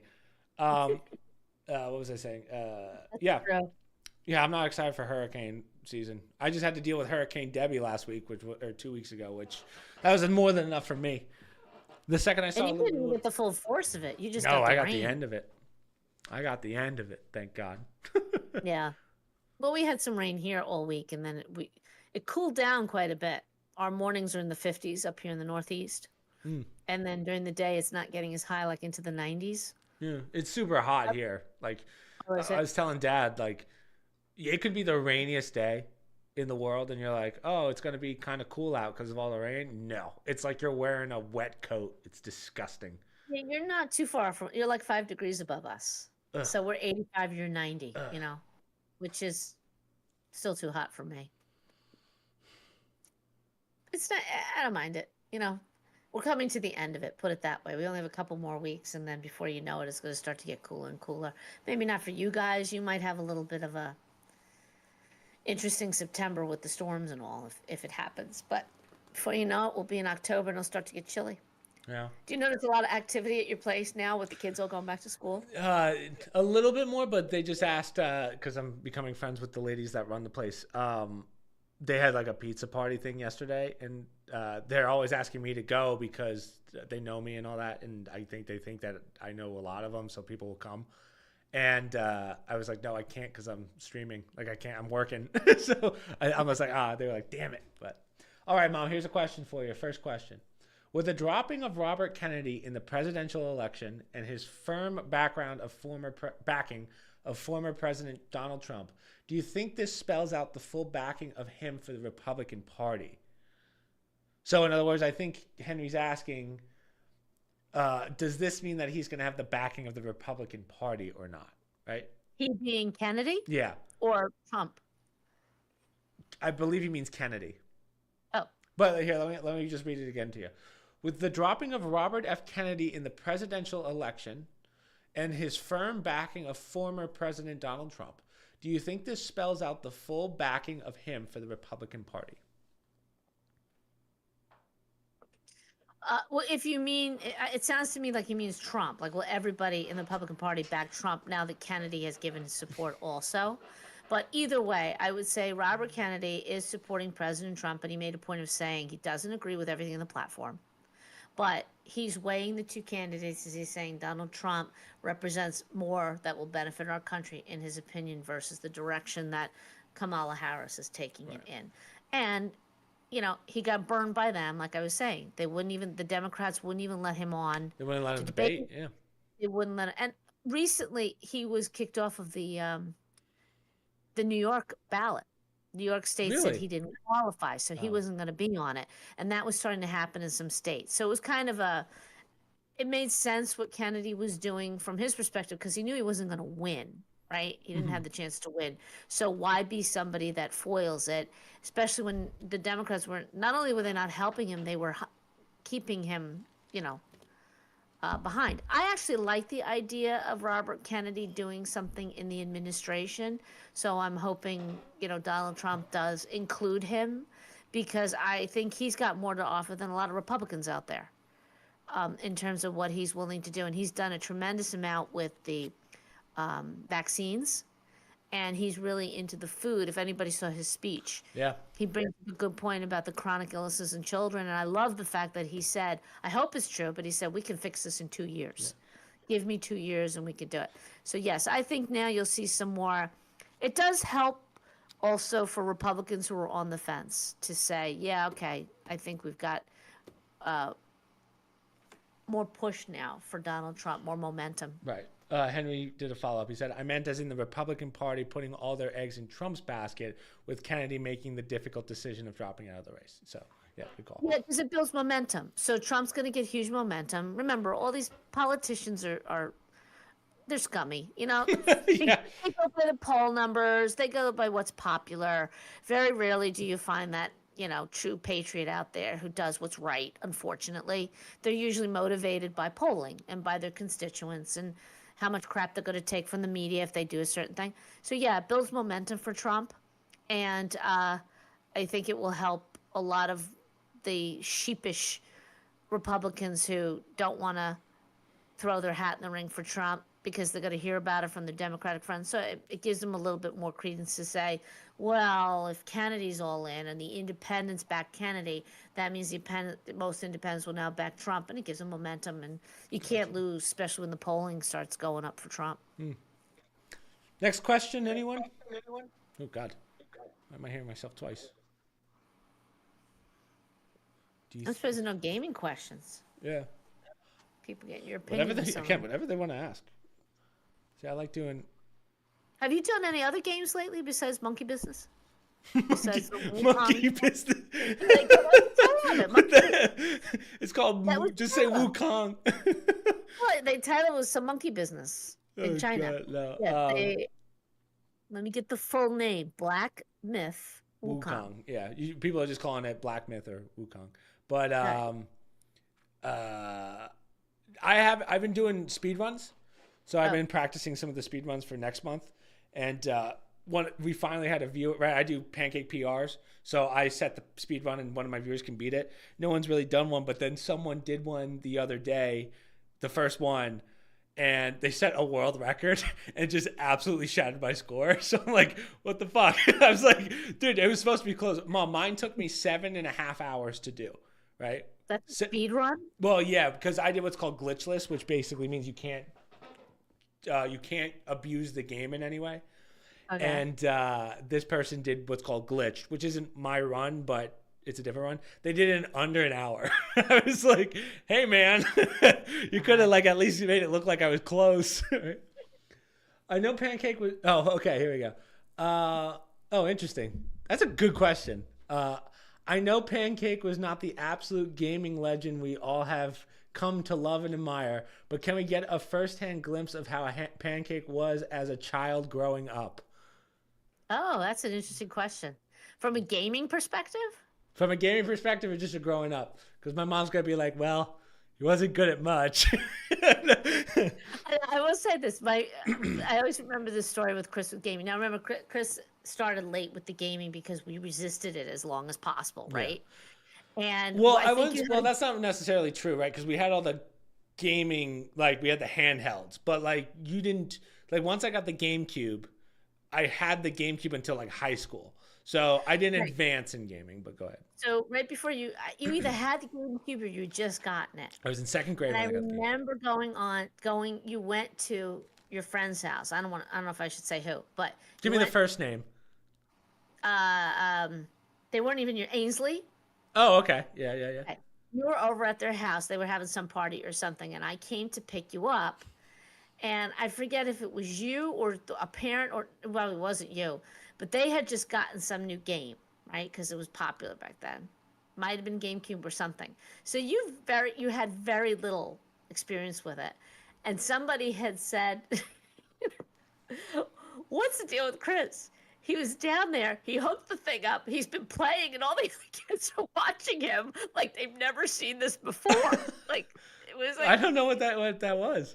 Came naturally to you or something. And of course, in my mind, I'm like, God damn it, good. He's good at games. Just what a mother wants to hear. Yeah. But all the little kids had been sitting around you, I guess, while you were playing this game. It wasn't even yours. Yeah. It was Ainsley's family game. And that just always stood out in my head. I'm like, a kid that doesn't even use the thing. Here he is. I think they were on their third type of game thing. Maybe it was an Xbox or something. I don't even know. And you just got this little chunky little GameCube thing, and there you were, hooking up the next thing for them, and they were playing it. But yeah, that part I remember. As a kid, I don't know if general, if they want to know about you growing up. You were very we were the kind of parents, we had high hopes for Chris, right? So when he was being the oldest, I want to say 2 or 3, right, outside hitting the golf balls off the deck. As straight as could be, right? And as soon as your dad put the ball down, boom, it would go, right? Boom, it would go.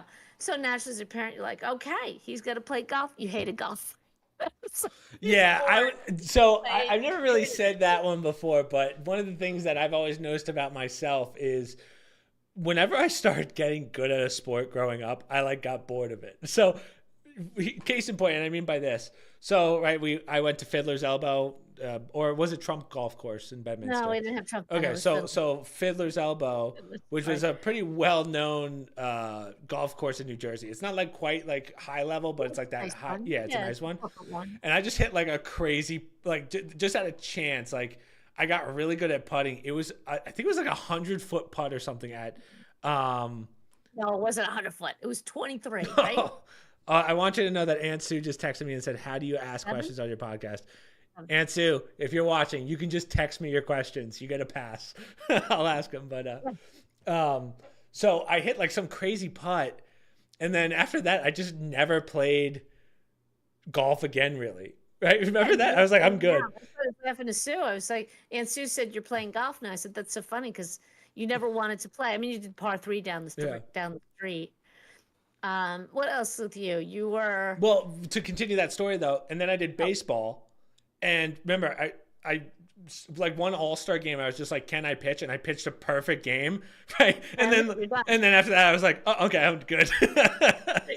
Like a perfect game at that age is not impressive, really. It's impressive for like I guess that age, but not like in. Wait, no, we got to tell the other side of it. The funny story. So we go snowboarding, right? With I your just cousin. told this story to someone. Who was I telling this story to? I think I was telling Sprague.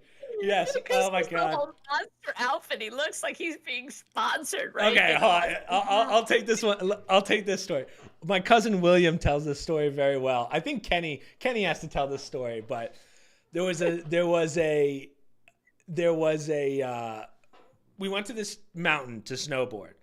And you know you have like the trail that goes down and kind of swerves. Well, the older kids put a ramp down the center, so like through the trees, and then turn it into like a mega ramp at the bottom.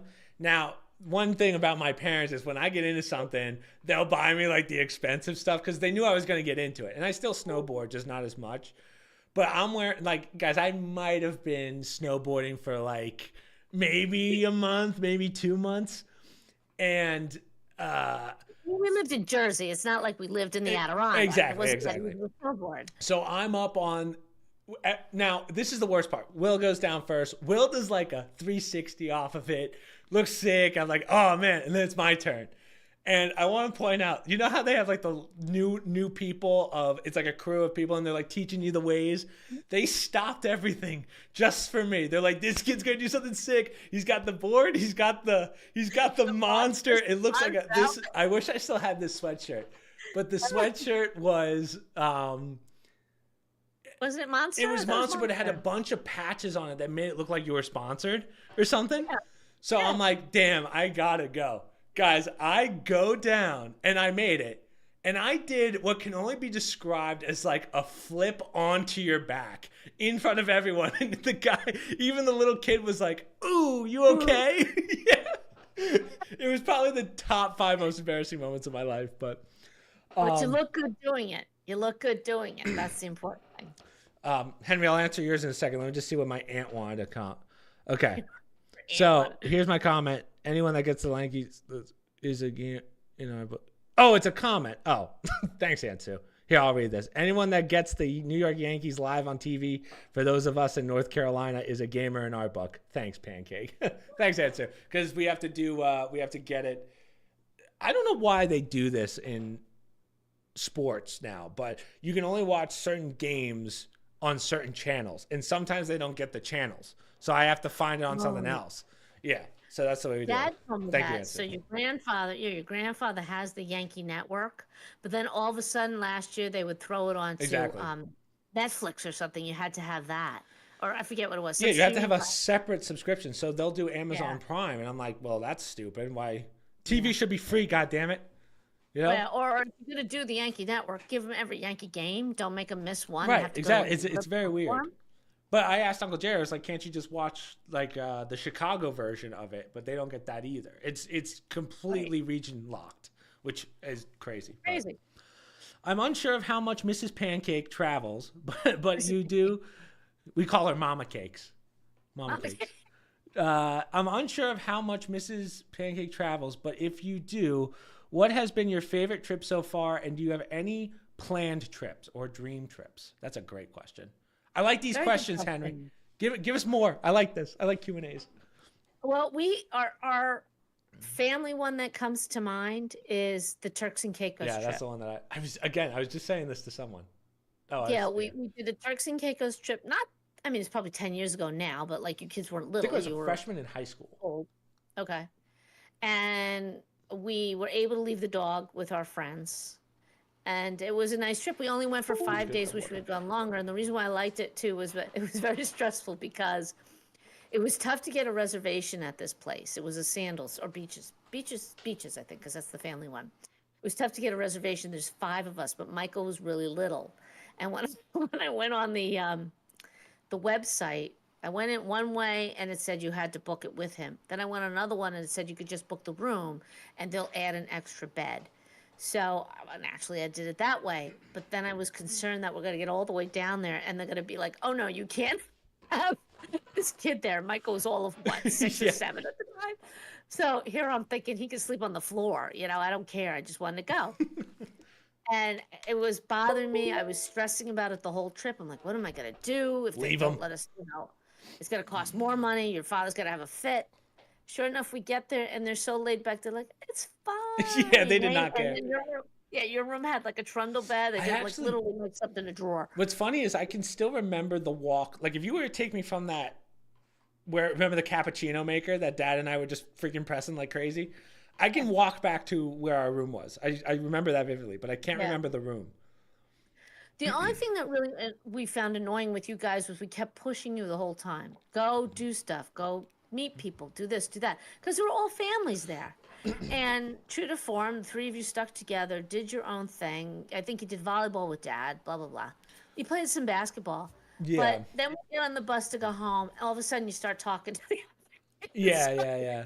Well, And we're hold on, like, let's "Man." describe Turks and Caicos for people that haven't been there. So Turks and Caicos is a very tiny island where, if you remember, the left side of that island was like just dead. Remember that? You look out the airplane window and it was just like nothing.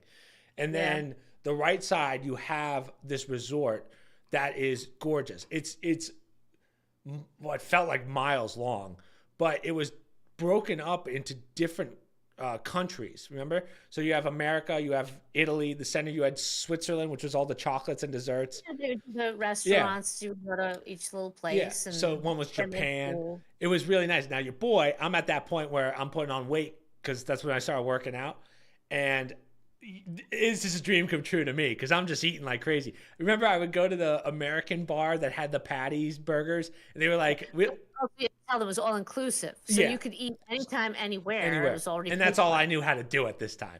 So they would ask like, "Hey, how many patties you want on a burger?" And there was no limit, thinking that they would be like, "Oh, 2 or 3," and I was like, "8, give me 8 of a cheddar bacon burger." So, and I just felt so sick because 2 hours later we'd be going to dinner with you, Dad, and Katie. But I was eating those late at night too. Yeah, So that was a really cool trip. I really like that yeah. place. I'd go back there in Then a they had heartbeat. a water park place My with an my ice fat ass cream. doesn't even remember the place. Well, the reason why I I remember is only remember the because food. Mike was fairly little at the. Well, you must. What was he in grammar school? And for some reason, we would leave him there. Like you felt safe there at this place too. Yeah. He would be there for hours at this water park, and the kids would run in and get an ice cream. Because there was Yeah. a whole food Yeah, yeah, stand yeah. there. They could really go outside with it. It was just a great setup, and you didn't have to worry about anything. And then you went out to dinner at night. It's always nice when you don't have to pay every time. You have to deal with here's Yeah. money, go here, Let's go wait there. for a waiter or something to pick up the or get the check. That was nice. Yeah, it was funny because recently, Dad, when he retired a few years ago from the job he had the longest time, he had said, let's take a trip. Why don't we do a family trip again? Why don't we do the Turks and Caicos? So I looked at him and I looked at the dog. He completely forgot about the dog. Yeah, yeah, yeah. I'm like, we could have been around the world by now. We could have seen lots of places, but Don't with the blame dog, Puppy. It's you not blame his Bobo. fault. I don't mind it, but in answer to your listener's question, I would have liked to travel more. It was just always very hard to do with school and everything when the kids were younger. Plus, we did 2 trips every year when you guys were younger, Mexico and either Cape Cod, or you guys went to Cape May. We did one trip to Lake George. So we tried to do 2 trips with Christopher's my husband's family every year. So it was hard to get even more time, or we just Yeah. never felt the need to take more time. And then when that petered out, everyone got busy with school stuff. So I've always wanted to do. I won't. It's a dream trip, but many trips I always wanted for us to go as a family to Italy, to Rome, to do all the touristy things. Dad's never been there. I've never been there. He's Italian. I thought it would be kind of neat to see, a traditional touristy. Let's go to Rome and see all of Rome. And then maybe I don't really want to go to Ireland because there's not a whole lot in It's just Ireland. I wouldn't drinking mind and seeing it. potatoes. Yeah, the pubs and Yeah. whatnot. I would love to see Germany. I would love to see Austria because that's the other side of the Yeah. family. So I always thought it'd be kind of neat to do the family roots a little bit and see those places. And then the But more then you get there and traditional you're ones. like, oh, this is not that great. Well, but you know what? What I like about those places, and answer to the question is, I like to do the touristy things. I want to see the Colosseum. I say that, but then we get there and all you guys are like, ugh, I don't want to Yeah. go see a I museum. was not. I would say that now that I'm older, I appreciate those a lot more. Like, I'd love to see the Vatican, but Right. like now I appreciate that more. But growing up, it was like I want pools, water slides. I still think one of the better trips that we went on, like a fun one, was the Vermont trip, where we all got sick for like 12 weeks Yeah, afterwards. Smuggler's Notch in Smuggler's Vermont. Notch, That yeah, was fun. It cost us our health, yeah. but it was a nice place. It was At a a skate good park, I was family into trip. skateboarding at that point, and every time my mom would walk by, she'd be like, "Just don't hurt yourself," and I'm like, "Ma, Yeah. don't tell me how to All right, live." so let me tell you the contrast. Okay. When I was a kid, we took a road trip and we went to a lot of places, but we went to Busch Gardens and Williamsburg, Virginia. Mhm. We got the hats. The girls got the colonial hats. The boys had the colonial hats, and you did the whole thing. Took the pictures. We loved it. I took you 3 guys, remember? To Busch Gardens? And well, first we went Oh, to Colonial Williamsburg and Colonial yeah. Williamsburg, and you guys absolutely hated it. You Yeah. hated Churn every the minute of it. butter. Right. That's Because all I that's what remember. it is. It's Yeah, the it old, it's sucked. tradition. It's the birthplace of America, and Yeah. you know. So I didn't appreciate it as much as a kid, but we still liked it more. But Can I we went pause on, real fast for our yeah, younger audience? Guys, the workers didn't even want to be there. They're dressed yeah, in these, like, I mean, it's Colonial Williamsburg, right? So yeah, you could tell they're sweating. They're like, churn the butter as they're dying of heat exhaustion. They try and get the yeah. kids to do it because they don't want to do it. Making a You want to barrel. try? No, not at all. And then all of a sudden they had the one house with where the games that children played. I'm like, okay, this might be good. Let's do that. It's But like, the games, yeah, yeah, they played with like a yeah. hoop back then at colonial Oh, times. horseshoes! Yay! Oh, Joy, let me spin this top or whatever. Yeah, Cards, a deck of cards was like 3 cards, and they yeah, had no pictures on them. So, and then we did the lantern tour where you go into all the different yeah, places and you learn about. So, and it's also I did it at a time before you had video games and stuff like that. yeah, You guys are more yeah. interactive and you want all that This was stuff. like 10 years before. So Yeah. the next day we went to Busch Gardens, Right. which was an amusement park down there. That was good. We had fun, even I though it lost my rained. tooth. We did the water park too, and it rained and all that. Before we left, we got you guys the muskets at Colonial Williamsburg, Oh my the God, I forgot guns. about those. Yeah, I remember those now. And like the first 5 minutes of the car ride, it was bang, bang, bang. Dad was like, "Are you kidding me with the muskets?" I said, "Aren't you glad we got it the last day, not Yeah. the first day?" We collected those, threw them in the back of Remember, the I lost car. a tooth on that in a candy apple. Oh, Remember? The yes, candy that's apple? right. That's right. I want you to So, know your sister said, I knew Williamsburg would come up. And then she's surprised Lake George trip isn't on your favorite list. I will say I did like the Sagamore. The Sagamore was cool. oh yes, that was Again, I don't fun. really consider when you have family there, it's not really a vacation. Like it's fun, but it's family time. It's not really you're not going away from anywhere. So the Sagamore, I guess you could kind of call it a vacation. I think nowadays they Oh, call that staycation because it's kind of like in your general area. But well, you guys were used to going up there because that's where I grew up. right, So you knew the area was just a different kind of, and we didn't stay long. That was just yeah, an over nights, I think it was. So it was nice to experience that up there. I like the Adirondacks. It's very pretty up there, and Oh, that's a good question. We've gone with friends there and they've enjoyed So it. Go someone ahead. asked, Henry, yours will be next. Sorry. Someone asked, like, how does my editing? Okay, so that's a good question. So how does my schedule work? God. Okay, so as you guys know, Mondays, Tuesdays, Thursdays, Fridays, we do our live streams. Live stream is usually from 6 to 11. As you could tell probably from the podcast right now, my internet's not great. They're doing a massive update on my internet, which is nice. They're replacing one of the nodes. Um, Oh, nice. yeah, so they're gonna. I felt bad because I said, "Hey, can you just see if you can get an upgraded node for us?" Because most people don't realize that their internet they're only getting half of what they pay for. And Right. I said, "Do a test node," and then I go there to see how it is, and they're like, "Oh yeah, we're getting all new nodes." I was like, "Do you know how expensive that's gonna be?" I hope that the Yeah. company pays for it and not you guys, but Yeah. yeah. So hopefully we can go back to that schedule. But until then, I've moved my streaming schedule from 2 to 7. So it's been a lot harder to edit videos because usually when I get home from the gym, I start editing. So I used to post videos Mondays, Wednesdays, and Fridays, and usually I would edit. If you're asking more so like how the process works, I usually do my recordings on Saturdays and Wednesdays because I'm usually at my aunt's for dinner on Sundays. So I've kind of Oh, it's I've about the food. I've had to kind of. It's about family time, mother. Don't make fun of me. Um, so that's when I do my recordings. Then Saturday we usually do the podcast. We edit the podcast. Well, we shoot the podcast. And Sunday before I go to dinner, I have to do my editing for the podcast. On top of that, I have to do all the YouTube shorts and all the social media stuff. That's usually at 3:30. I've actually moved it down to 1:30 and then 11:30 at night. So those are the two social media times. I've pretty much gotten my schedule down pat so that I have enough room for other work stuff if I have to do it for our other things that we don't talk about on YouTube. But yeah, so from a video editing perspective, I used Sony Vegas. So um, that's where all of my editing comes from. And then I use OBS Studio to edit. So hopefully that answers your question. But yeah, it's a pretty full schedule.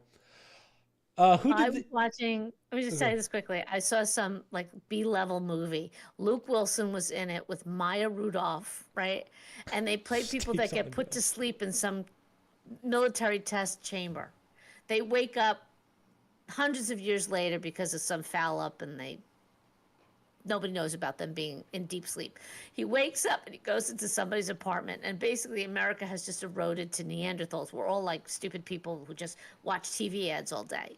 So he lands in the apartment of the actor Dax Shepard, who plays like a. Are you talking about you're talking about where Terry Crews is the president?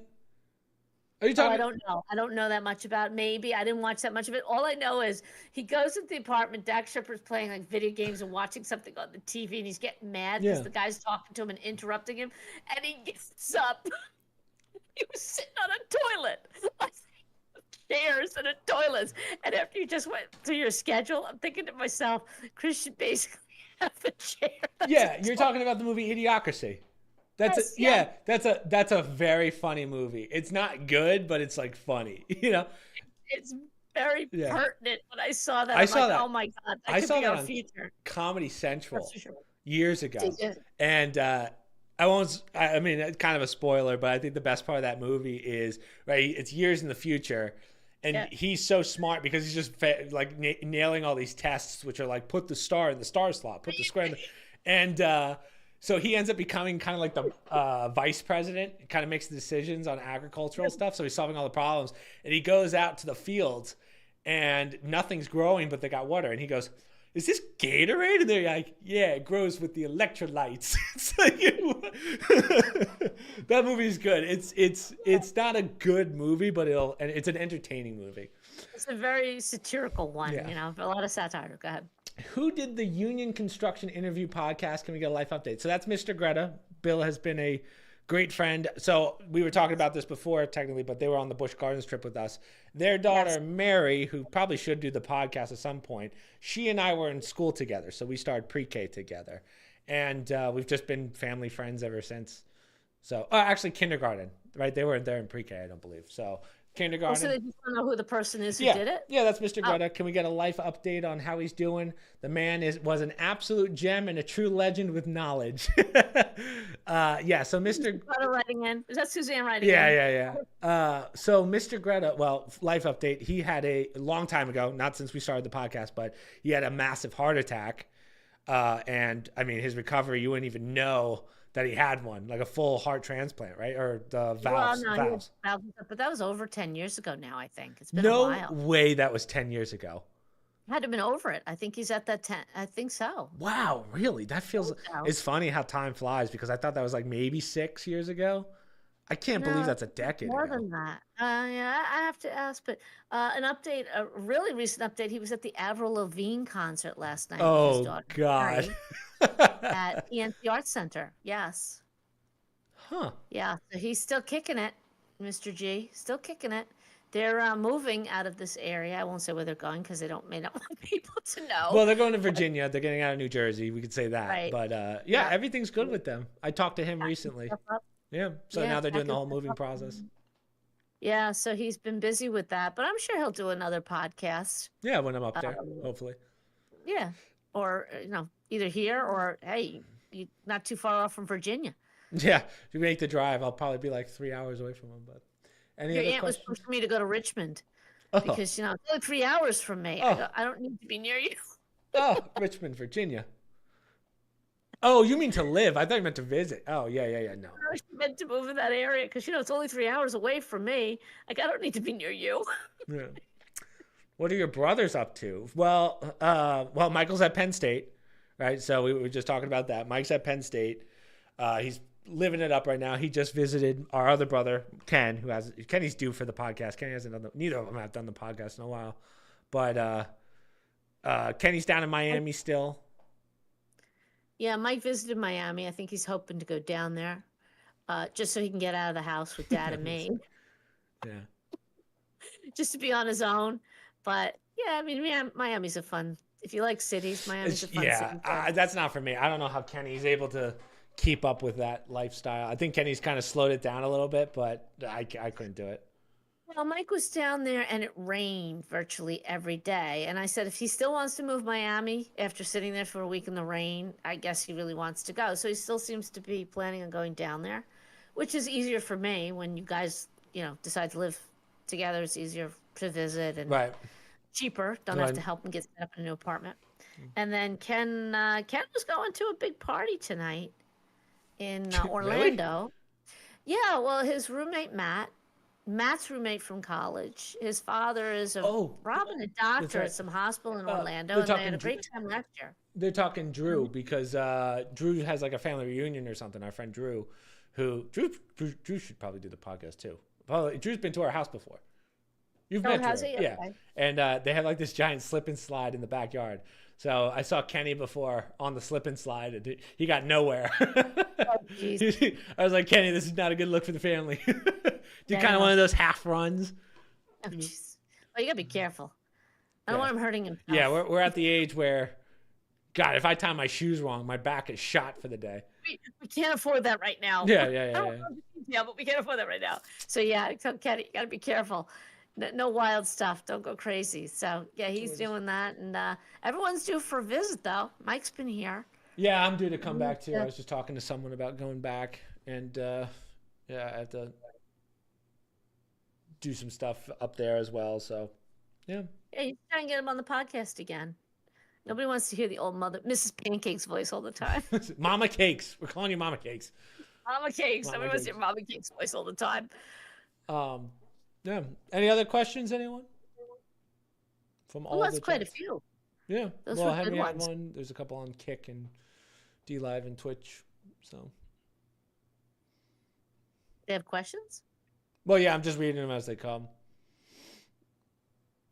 As long as they're not like some weird questions. Like I'll read this one to you, and hey, this is the question, and I don't know what the hell it even means. Question to mom of the host. Do you think Baby Gronk rizzing up Livy Dune lead to yesification of mainstream media coverage towards looksing Max?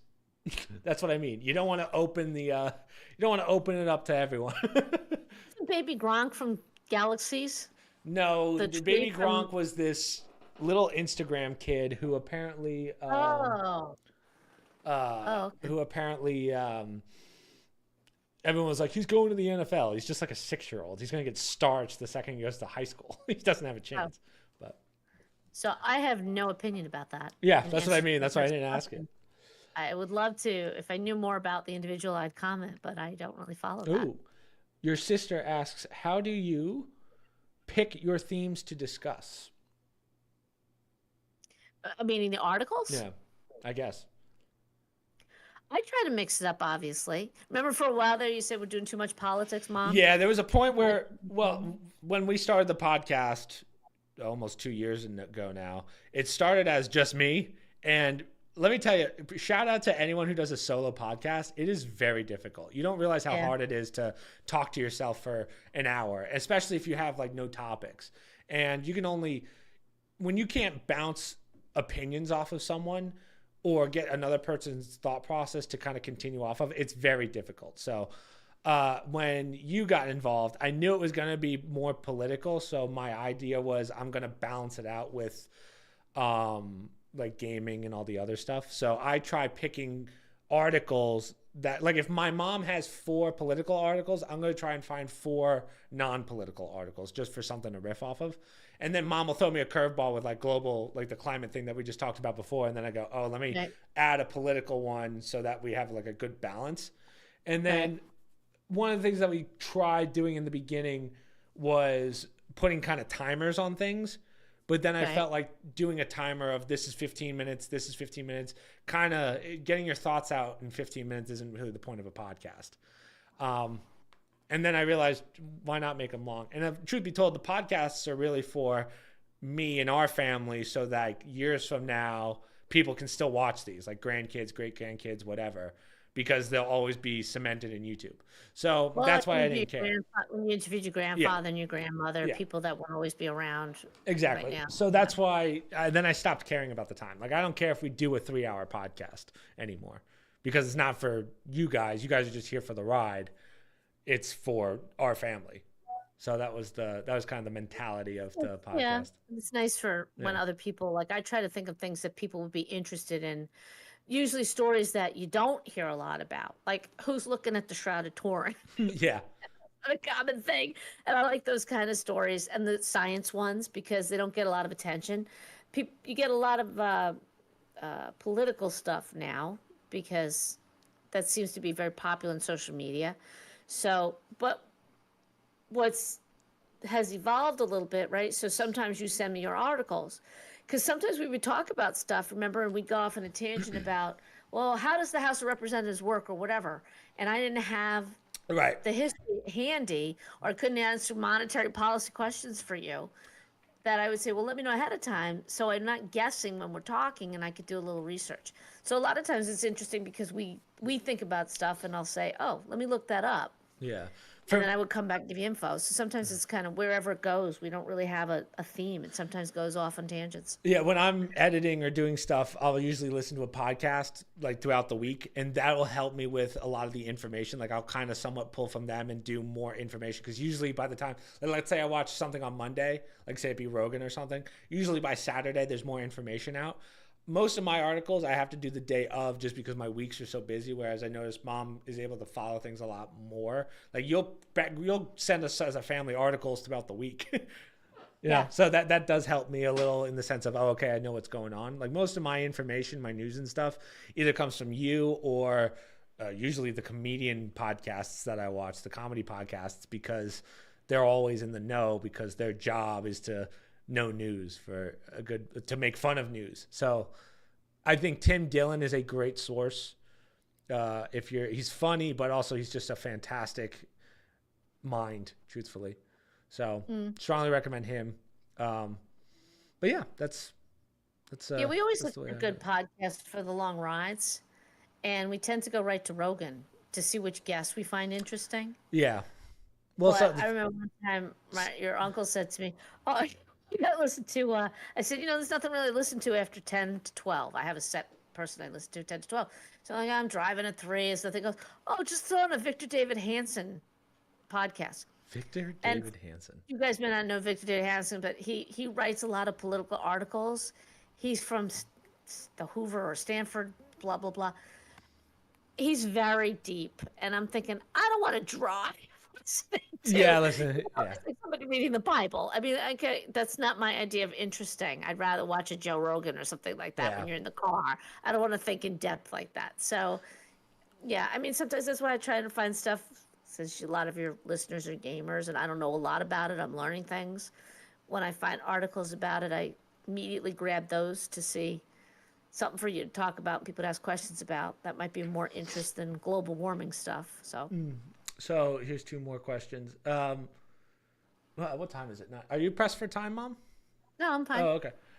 So someone just asked, what happened to the podcast channel? So nothing happened to it. It's just very hard because of the new schedule. It's very hard to manage the two. So we have a podcast clips channel, which has like clips from the podcast. Truth be told, guys, it's just too much for me to handle. I was strongly considering having my brother do it because he's not doing anything this summer, but I won't lie. It's just very hard to keep up with everything that I post. Like when you think about it, I post almost over 30 things every week.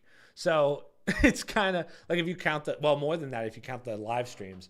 So it's just very hard to maintain that and then a second channel. So we're going to try. And again, I have to figure out how to fit that into the schedule. And again, hopefully one day I can at least get my brother to help me with it. He doesn't even have to do the work. I just need him to do the uploads because it's just such a pain. But yeah, so that's one. How do you do thumbnails? Oh, good question. So I think a lot of people do when it comes to thumbnails, like for this podcast, most of it's actually done in Sony Vegas. I don't do any real editing in like a Photoshop or anything, but for gaming thumbnails, that I will do in a software called GIMP, which is kind of like a free Photoshop. And yeah, that's how I do most of mine. Very not PC. I know, right? It stands for Graphic Image Manipulation Project, I believe, or something like that. And to your point, I was like, because remember when we were doing resumes a long time ago, I had to write that in. I was like, I don't know Photoshop, but I know GIMP. And you were like, whoa, whoa, whoa. We're not going to put that one in there. Yeah, I was like, probably. Yeah. So, yeah. That's how I do most of my thumbnails. So thumbnails, depending on the thumbnail, like the podcast one I can do pretty quickly because that one's actually preset. Whereas if I'm doing one for, like today I posted a video on Skur Ritual. That one will take me a couple hours because I have to do the whole PNGing and all that. So those could take me a few hours. It really depends. But I definitely have to cut corners in certain things just for time's sake now, just because the schedule's changed so much. It is a little annoying having a 5-hour stream in the middle of the day rather than at night, because usually I do all my editing before, and once I'm done with a 5-hour live stream, it's like the last thing I want to do is edit. You know, I'm just so drained from maintaining a chat. People don't realize how hard it is to kind of play a game and maintain a chat at the same time. Not that it's hard, but it's draining, if that makes sense. So, any other questions, anyone? These are good. Chris used to share an office space with me. Yeah. And when he would do his recordings, it was like, nobody talk. Yeah. God forbid you were taking up bandwidth. Oh. Somebody came downstairs and asked me a question. Hey, Mom. Chris would be like, oh. Yeah, because people think you can edit out audio really easily. Audio is the hardest freaking thing to edit out. It was just more work. That was the problem. I had nowhere else to go with my office. I had to be down here with you. Oh, what's the best video you've ever made? That's a good question. I don't know if I have a best video, but I definitely have a like favorites video, and there's really 2 that come to mind. Well, I don't know if it's necessarily Doug? No, not Doug.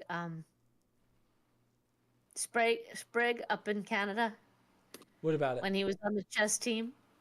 Oh, that's a clip. Oh, that's funny. I forgot about that. Oh, I have to dig that one up. So Matt Sprague, I'll tell that story real fast. Matt Sprague. Yeah, Matt's going to have to do another podcast one of these days. But there's a video, one of the highlight videos towards the beginning when I started the Twitch highlights was an Apex Legends clip where Matt was telling us about how he tried out for the chess team. and apparently some autistic kid beat him in 4 moves, and he was like, "I'm done." He Yeah. just gave up instantly. But oh man, that's a great clip. But I think there's 2 video. Well, there's really only one video that I would say is the best, which is the one that Kenny and I did on the Yeah, Bitcoin farming. That was one of the funniest videos. Recording it, there was so much we had to cut out from it. That was like a 2-hour video. Do you remember that? I think you were in the room. I remember part of it, yes. And it just, you guys laughing a lot. Yeah, that was I'm gonna watch that after this. That is one of the funniest things because the prospect or like the behind the scenes of that one was Kenny was just getting into day trading, remember? And Yes. the way that game worked was it had a marketplace that you can actually do the buying and selling. So it had like a fake marketplace that went with the real stock market, which was pretty funny. So the game gave you like $50,000 to work with, and Kenny just put it all on the line. I was like, Kenny, we're running out of money. Oh, that's a great one. And so if you're watching, I have to play that video for you tomorrow. It's so funny because Kenny just bets all of it, and it just goes. You just see the green go to red instantly. I laughed so hard at that. Easiest video, best video is the Shrek Zombies video, which is amazing. Your prejudice literally drain finding those things. Yeah. So as everyone knows, I'm mostly known for zombies on Call of Duty. The Shrek Zombies one was I think that's still the biggest video I have. I think that did almost, it might be at 100,000 views right now. But yeah, the zombies videos, I know everyone asks, hey, are you going to do more zombies videos? We're waiting for Black Ops 6 to come out because that's going to have the zombies, and then Jason and I are back in it. We're doing the Skur Ritual ones right now, but that's not really zombies. The problem with zombies is with modded zombies, there's maybe 2 or 3 in a year that are worth playing and doing a walkthrough guide for. Everything else is kind of crap. It's kind of like, and again, I understand people work very hard on those, and maybe it's their dream to be a map creator. But the problem is a lot of those are like work in progress maps, and they'll release them to the public. And it's like, would you hand in a paper half done to your teacher? That's my mindset. You're not going to do that and then be like, oh, why is this not an A+? So that's why it's just very hard for us to continue with the zombie maps, because the reason we started zombies was because in college we just couldn't afford video games. So it was that one game, and then we had custom zombies, so it was easy to make content on. And then we were also playing Siege professionally. So that's really the only reason why zombies took off, because we were the only ones in that space. But the other video that makes me laugh every time that I did was, it's actually a highlight clip of when Matt and I were playing a game called No Way Out. And I showed you this clip, but there's a scene where we're walking down we're going down the raft scene. People will know what that is. And somehow we managed to flip the boat, like turn it around so we're going backwards. I was laughing so hard because Matt's just like, oh shit, all the way down. It's one of the funniest clips. But the problem is I have almost 3,200 videos, which is astronomical. I can't remember all of them. Yeah. There's just too many now. I think I'm in like the top 50 for most videos or something like that. It's a weird statistic. Of what? Most of all of or- YouTube. Yeah, I'm in like the top 5 percentile or something like that Interesting. for most videos. So, Interesting. which is why I think I got invited to that thing that we talked about, which I don't know if I can actually announce that. So I'm not going to say it live, Right. but Right. that's going to allow us to have more people on, which someone asked before, will you ever have anyone else besides your mother on? Which I have, which is tells me you haven't been watching all. Yeah. Like, will you ever have anyone besides your mother? Sure. I think we will. I think very soon. Invited. Yeah. My mom was kind of forced into this, but yeah, because of something that I got invited to, which has been kind of a game changer. I think we will be able to have a lot more people on. And then what sucks about that is I only have time for the podcast once a week. Whereas if I have to do multiple in a week now, because there might be a lot of people based on their schedules, it's gonna be different. It's gonna be different. So Just remember who started it all. yeah. Okay. Well, technically, yeah, that's true. That's true. And then Kenny was technically, I think Kenny was the second. I gotta do one more with that. Brothers, I think, were first. Yeah. Before me, but they weren't consistent. Yeah, I think Kenny's funny because Kenny has this kind of persona when he does the podcast of like, I don't really want to be here, but then it's like once he gets into it, he's like 5 minutes and he's giving you the whole spiel. So it's Well, just funny and how Kenny carries himself. he said that to Aunt Sue. You don't want to do it, but next thing you know, you're in it and it's almost done. Yeah, exactly. Like Kenny can go on for hours. Kenny has enough stories to do a podcast in himself, but Yeah. I think Kenny It's would do it. all the money I spent on his communications degree at Penn State. He better be able to do a Yeah, podcast for hours. yeah, really. And yet the one that you paid more for a psychology degree is doing the podcast. How's that work out? Yeah. Jeez. What other questions, guys? Anything? We'll take a few more just because it's already almost 9:30. People had a lot this time. Yeah. I think we picked a better time. Favorite game of all time? I say God of War is probably my favorite game of all time. I love the story, the campaign, the story of Kratos. I don't think we'll ever have a series of games quite like that. So I think those will always be the best. And actually, the guy who made those games, who designed those games, I forget who it is, he said after seeing this Black Myth Wukong, he's thinking of doing like a Kratos goes to China, like Chinese mythology instead of Greek, because they're already doing, so they started Greek, now they're doing Norse, now they're preparing for another one, which hopefully will be Chinese. The longer they can elongate those games, the happier I am. I would pay hundreds of dollars just to play one of those games. That's how good those are. So I'd like to point out that your very first game was a PC game, yes, I know which one it is. Hercules on the disc. Okay. And then you complained and moaned, and you need the PS5 and the GameCube and the Xbox and blah, blah, blah. And where are we many years later? What's your preferred method? PC. There you go. So to all the parents out there getting shit from their kids, the latest box or the Switch or the PlayStation. Well, I think you're not really factoring the price difference of PC versus. Well, still, hang But tough. I think mine was. PC. I think my PC was like $6,000 when I built it. So you can buy all those for less than $6,000 in the sense of altogether. And you started with the Hercules game on a little, little desktop, $200 PC thing. I still remember that game. I told myself I was going to do a speed run of that one with Dad, but as like a surprise to Dad if he even remembers it. But then I'm like, Dad doesn't want to do that. We have that game. I kept that. Really? Disc. Yeah. Problem is, I don't think any computer has a disk drive nowadays. No, mine does, but probably won't read it. It's too old. I had to do it for nostalgia reasons. I couldn't get rid of it. Oh, yeah. I can see. I could probably grab that off Steam, maybe do a speed run on it. 25 years later or whatever. Right, I got that when I was 3. If Dad ever comes on, you can put it on. He bought it for you. That's also the irony, people. The man that hated those games. Yeah, my dad was, again, my dad was never into video games. I think Dad kind of like my dad would never, I think Dad would say, like, if someone says, hey, what does your son do on YouTube? He would probably say make videos. Like, I don't think my dad's exactly happy with the fact that I make somewhat of a living doing video games. But I think he understands because I was always an athlete. So when I stopped being an athlete, it was, or not like stopped, but all I wanted to do, I just remember after baseball games, I was like, can I play GameCube? Can I play something?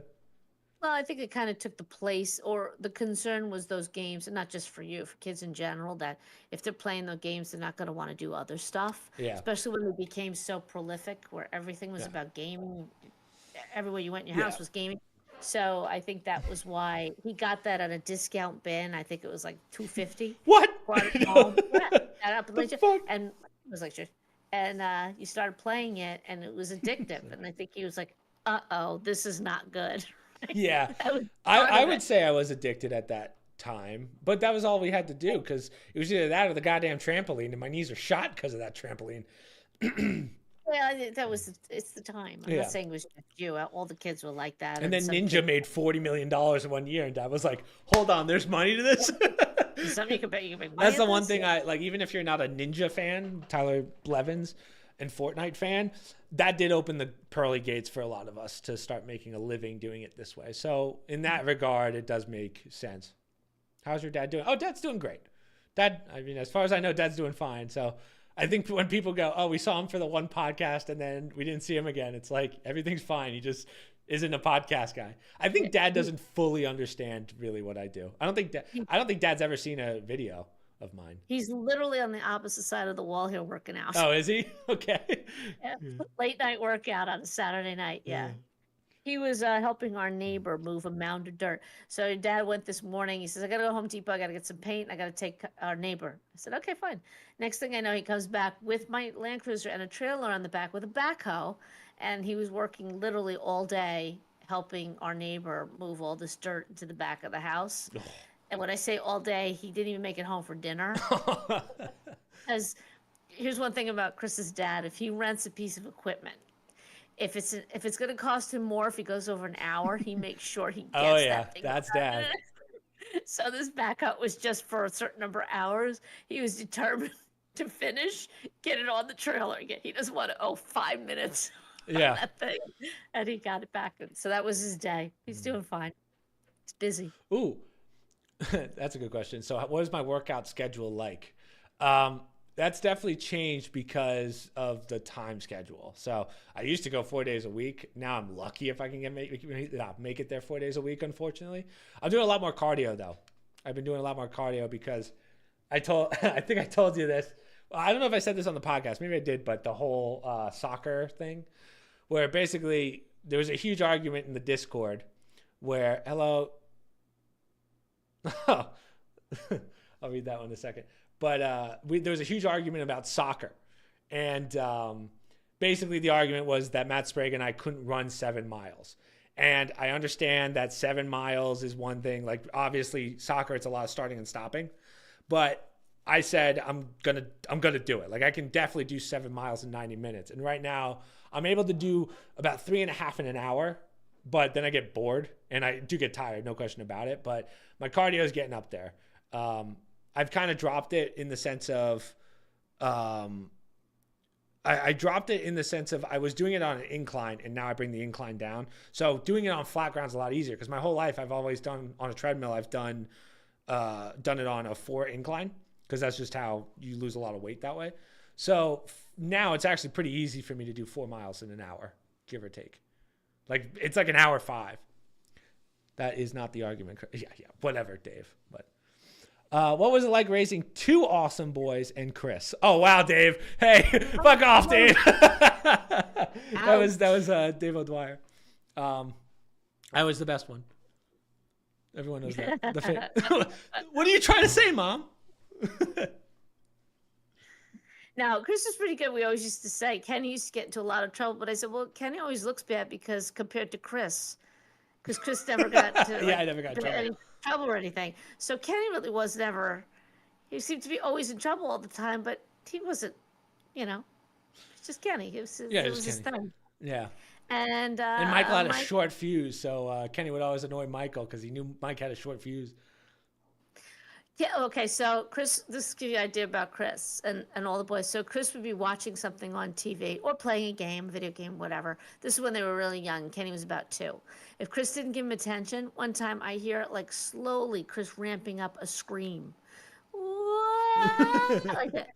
Kenny was biting him on the back because he wasn't giving Chris wasn't giving Kenny attention. So I knew right there, not only was it bad that Kenny's biting, but it took Chris that long to respond. Game, realized that his brother was chomped on his back shoulder. Then Kenny would get bored with Chris, and then he'd go and annoy Michael, who was 4 years younger than he was. And Mike just had this intense, he's very Italian. He gets very mad very quickly. So Kenny would like taunt him or whatever. And I just remember my older son, Kenny, running towards me because the little one who was beat red with anger would be running after him, giving it back to him. And sometimes I'd be like, good, you just harassed poor Christopher. Now you know what it's like. Do you remember? So that was do you remember all the times Michael would like walk out, say like I'm leaving and never coming home? And yes. What did you just do? I didn't do what anything. the hell was that? I have no idea. I don't know what that was.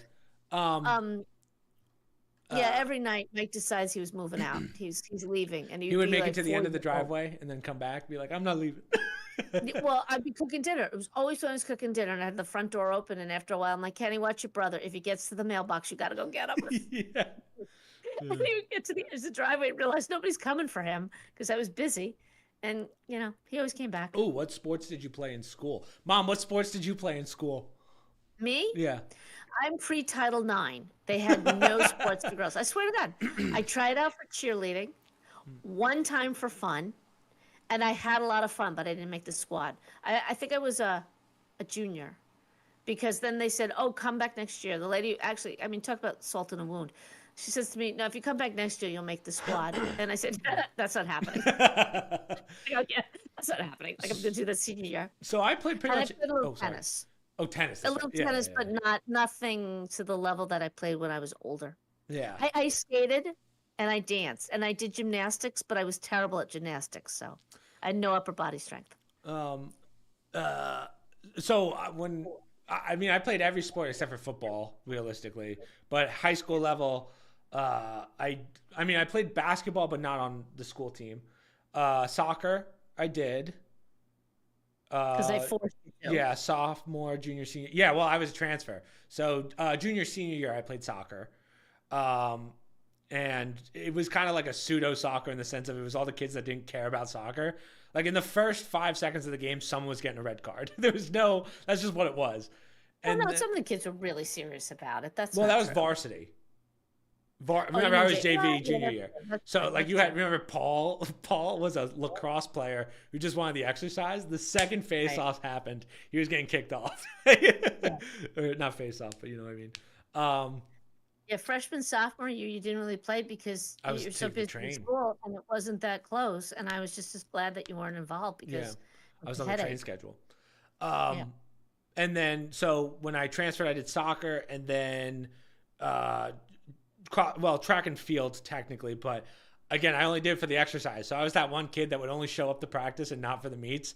And I Right. remember my coach was like, "Hey, you're like one of our best runners. Can you please like, can Right. you please help?" And I'm like, "I don't really want to." And he's like, "Okay." I don't know. Yeah, he never fought me on it, but Yeah. given I was like 50 pounds lighter, now I don't think I could go long distances like that.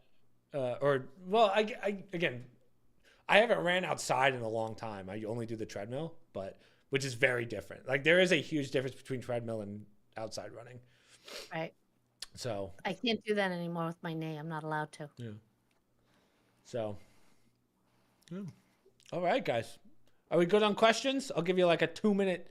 Any other questions? You're more than welcome to ask. If we'll wrap it up at 9:30. But yeah. I know part of us, I was just talking with your aunt about Little League stuff with the baseball and stuff. And she was telling me some story about the Yankees visiting and blah, blah, blah. And I said, I'll be honest with you. I find those Little League kids, and I'm sure I'm going to insult people, little pains in the asses. Yeah. Oh, I remember Oh, Lily. they've gotten to that level. Usually they're bratties. Yeah. Pain in Well, I the didn't ass realize, kids. but the Americans don't even play the Spanish kids in that tournament. Like apparently there's a Venezuelan kid throwing 104 from his Oh, this mound. right. What? Yeah. They beat a Yeah. team 85-0, I think it was. Oh, that's Like terrible. in their country. Oh, in the Yeah. well, every time you put it on now, there's a different team playing. So I don't even understand how the Little League stuff works. But having said that, I remember driving past it with your dad one night, the field where you guys used to play and your dad used to coach and all that stuff. And even your dad looked at me and he says, I do not miss that at all. Oh I do yeah. not I mean miss. baseball I, was I'm not a big baseball fan, even, just in general watching it. I'm getting into And it. to sit there with two other little kids while you're, doing your baseball thing in some tournament and then doing it for the next kid. I was so thankful that I mean Mike made it through T-ball and I think he did 1 year and after that we're like, I'm done and your dad's like, I'm fine with that. Yeah. So we can Basketball, say yeah. Basketball is more so our family sport, I would say. Like that's the one yes. we'll all play. Whereas like Kenny and I, you'll never see us throwing a baseball anymore. My arm's pretty much shot anyway. Well, we never encouraged football.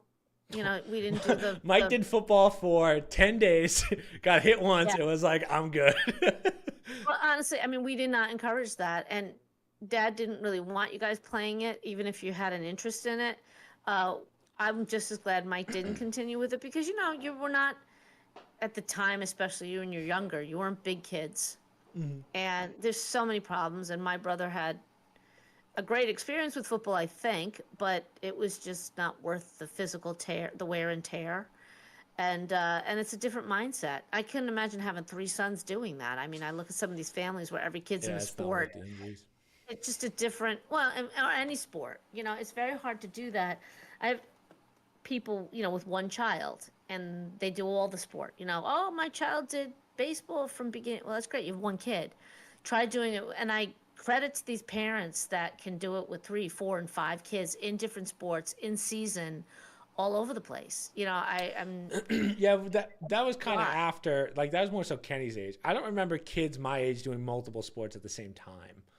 Maybe I'm No, wrong, I but meant if you have siblings, because you're the oldest, oh, I see obviously, what you're so saying. you wouldn't remember that. But think of all these families that have more than, I mean, 2 kids, you could realistically do it. One parent takes each kid. But once you get into 3 and 4, fortunately, there was a 4-year difference between Ken and Mike, so that we had a little bit of a break there. But it's a lot for these parents when they go full force into these sports. I don't know. I mean, if you're getting a lot out of it, that's great. If you're like your dad and I, we were always realistic that nobody's going pro in our house with any of these sports because it's very rare. I It's just not wasn't no. tall enough for basketball. I could have been in the Yeah, NBA. well, tall helps, but Yeah. that's not the whole sport. Or any. I'm not just saying that. You guys played soccer. We. I always tell the story about Kenny, our friend from Scotland. He saw him Oh, play that's and right. said, "Oh, he could be really good." And Kenny's like, "Oh, that's great." Never wanted to do it again. Yeah. It was not a big deal. So if you don't have, I always remember your uncle saying, who was a professional athlete, you got to have 2 things: the skill and the heart. If the kid doesn't have the heart, if the kid doesn't want to do it, you could force it, push it, and then you just wind up with a resentful kid who might be really good in a sport, but they're not going to go anywhere with it. So we were just as glad that you guys dabbled, but didn't go too intense in anything. Yeah, luckily we came out pretty unscathed injury wise.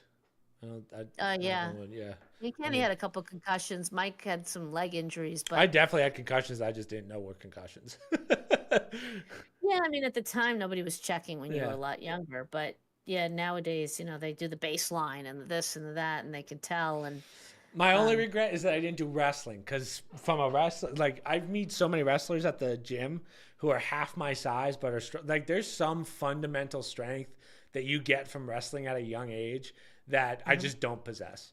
I just don't have it. Like I've seen kids at the YMCA who are half my weight deadlift 350, and I go, what the hell? At the wrestling, I tried with you guys. You really weren't into it, not wrestling, but the like self defense. But now to the level like you have friends, right, Take who one. do Yeah, the serious kickboxing, all that other stuff. But I do see value in that throughout life. That's one of those sports that you could use disciplines you. throughout life. Yeah. Discipline, but also self protection nowadays. Literally to be able to defend yourself on the street.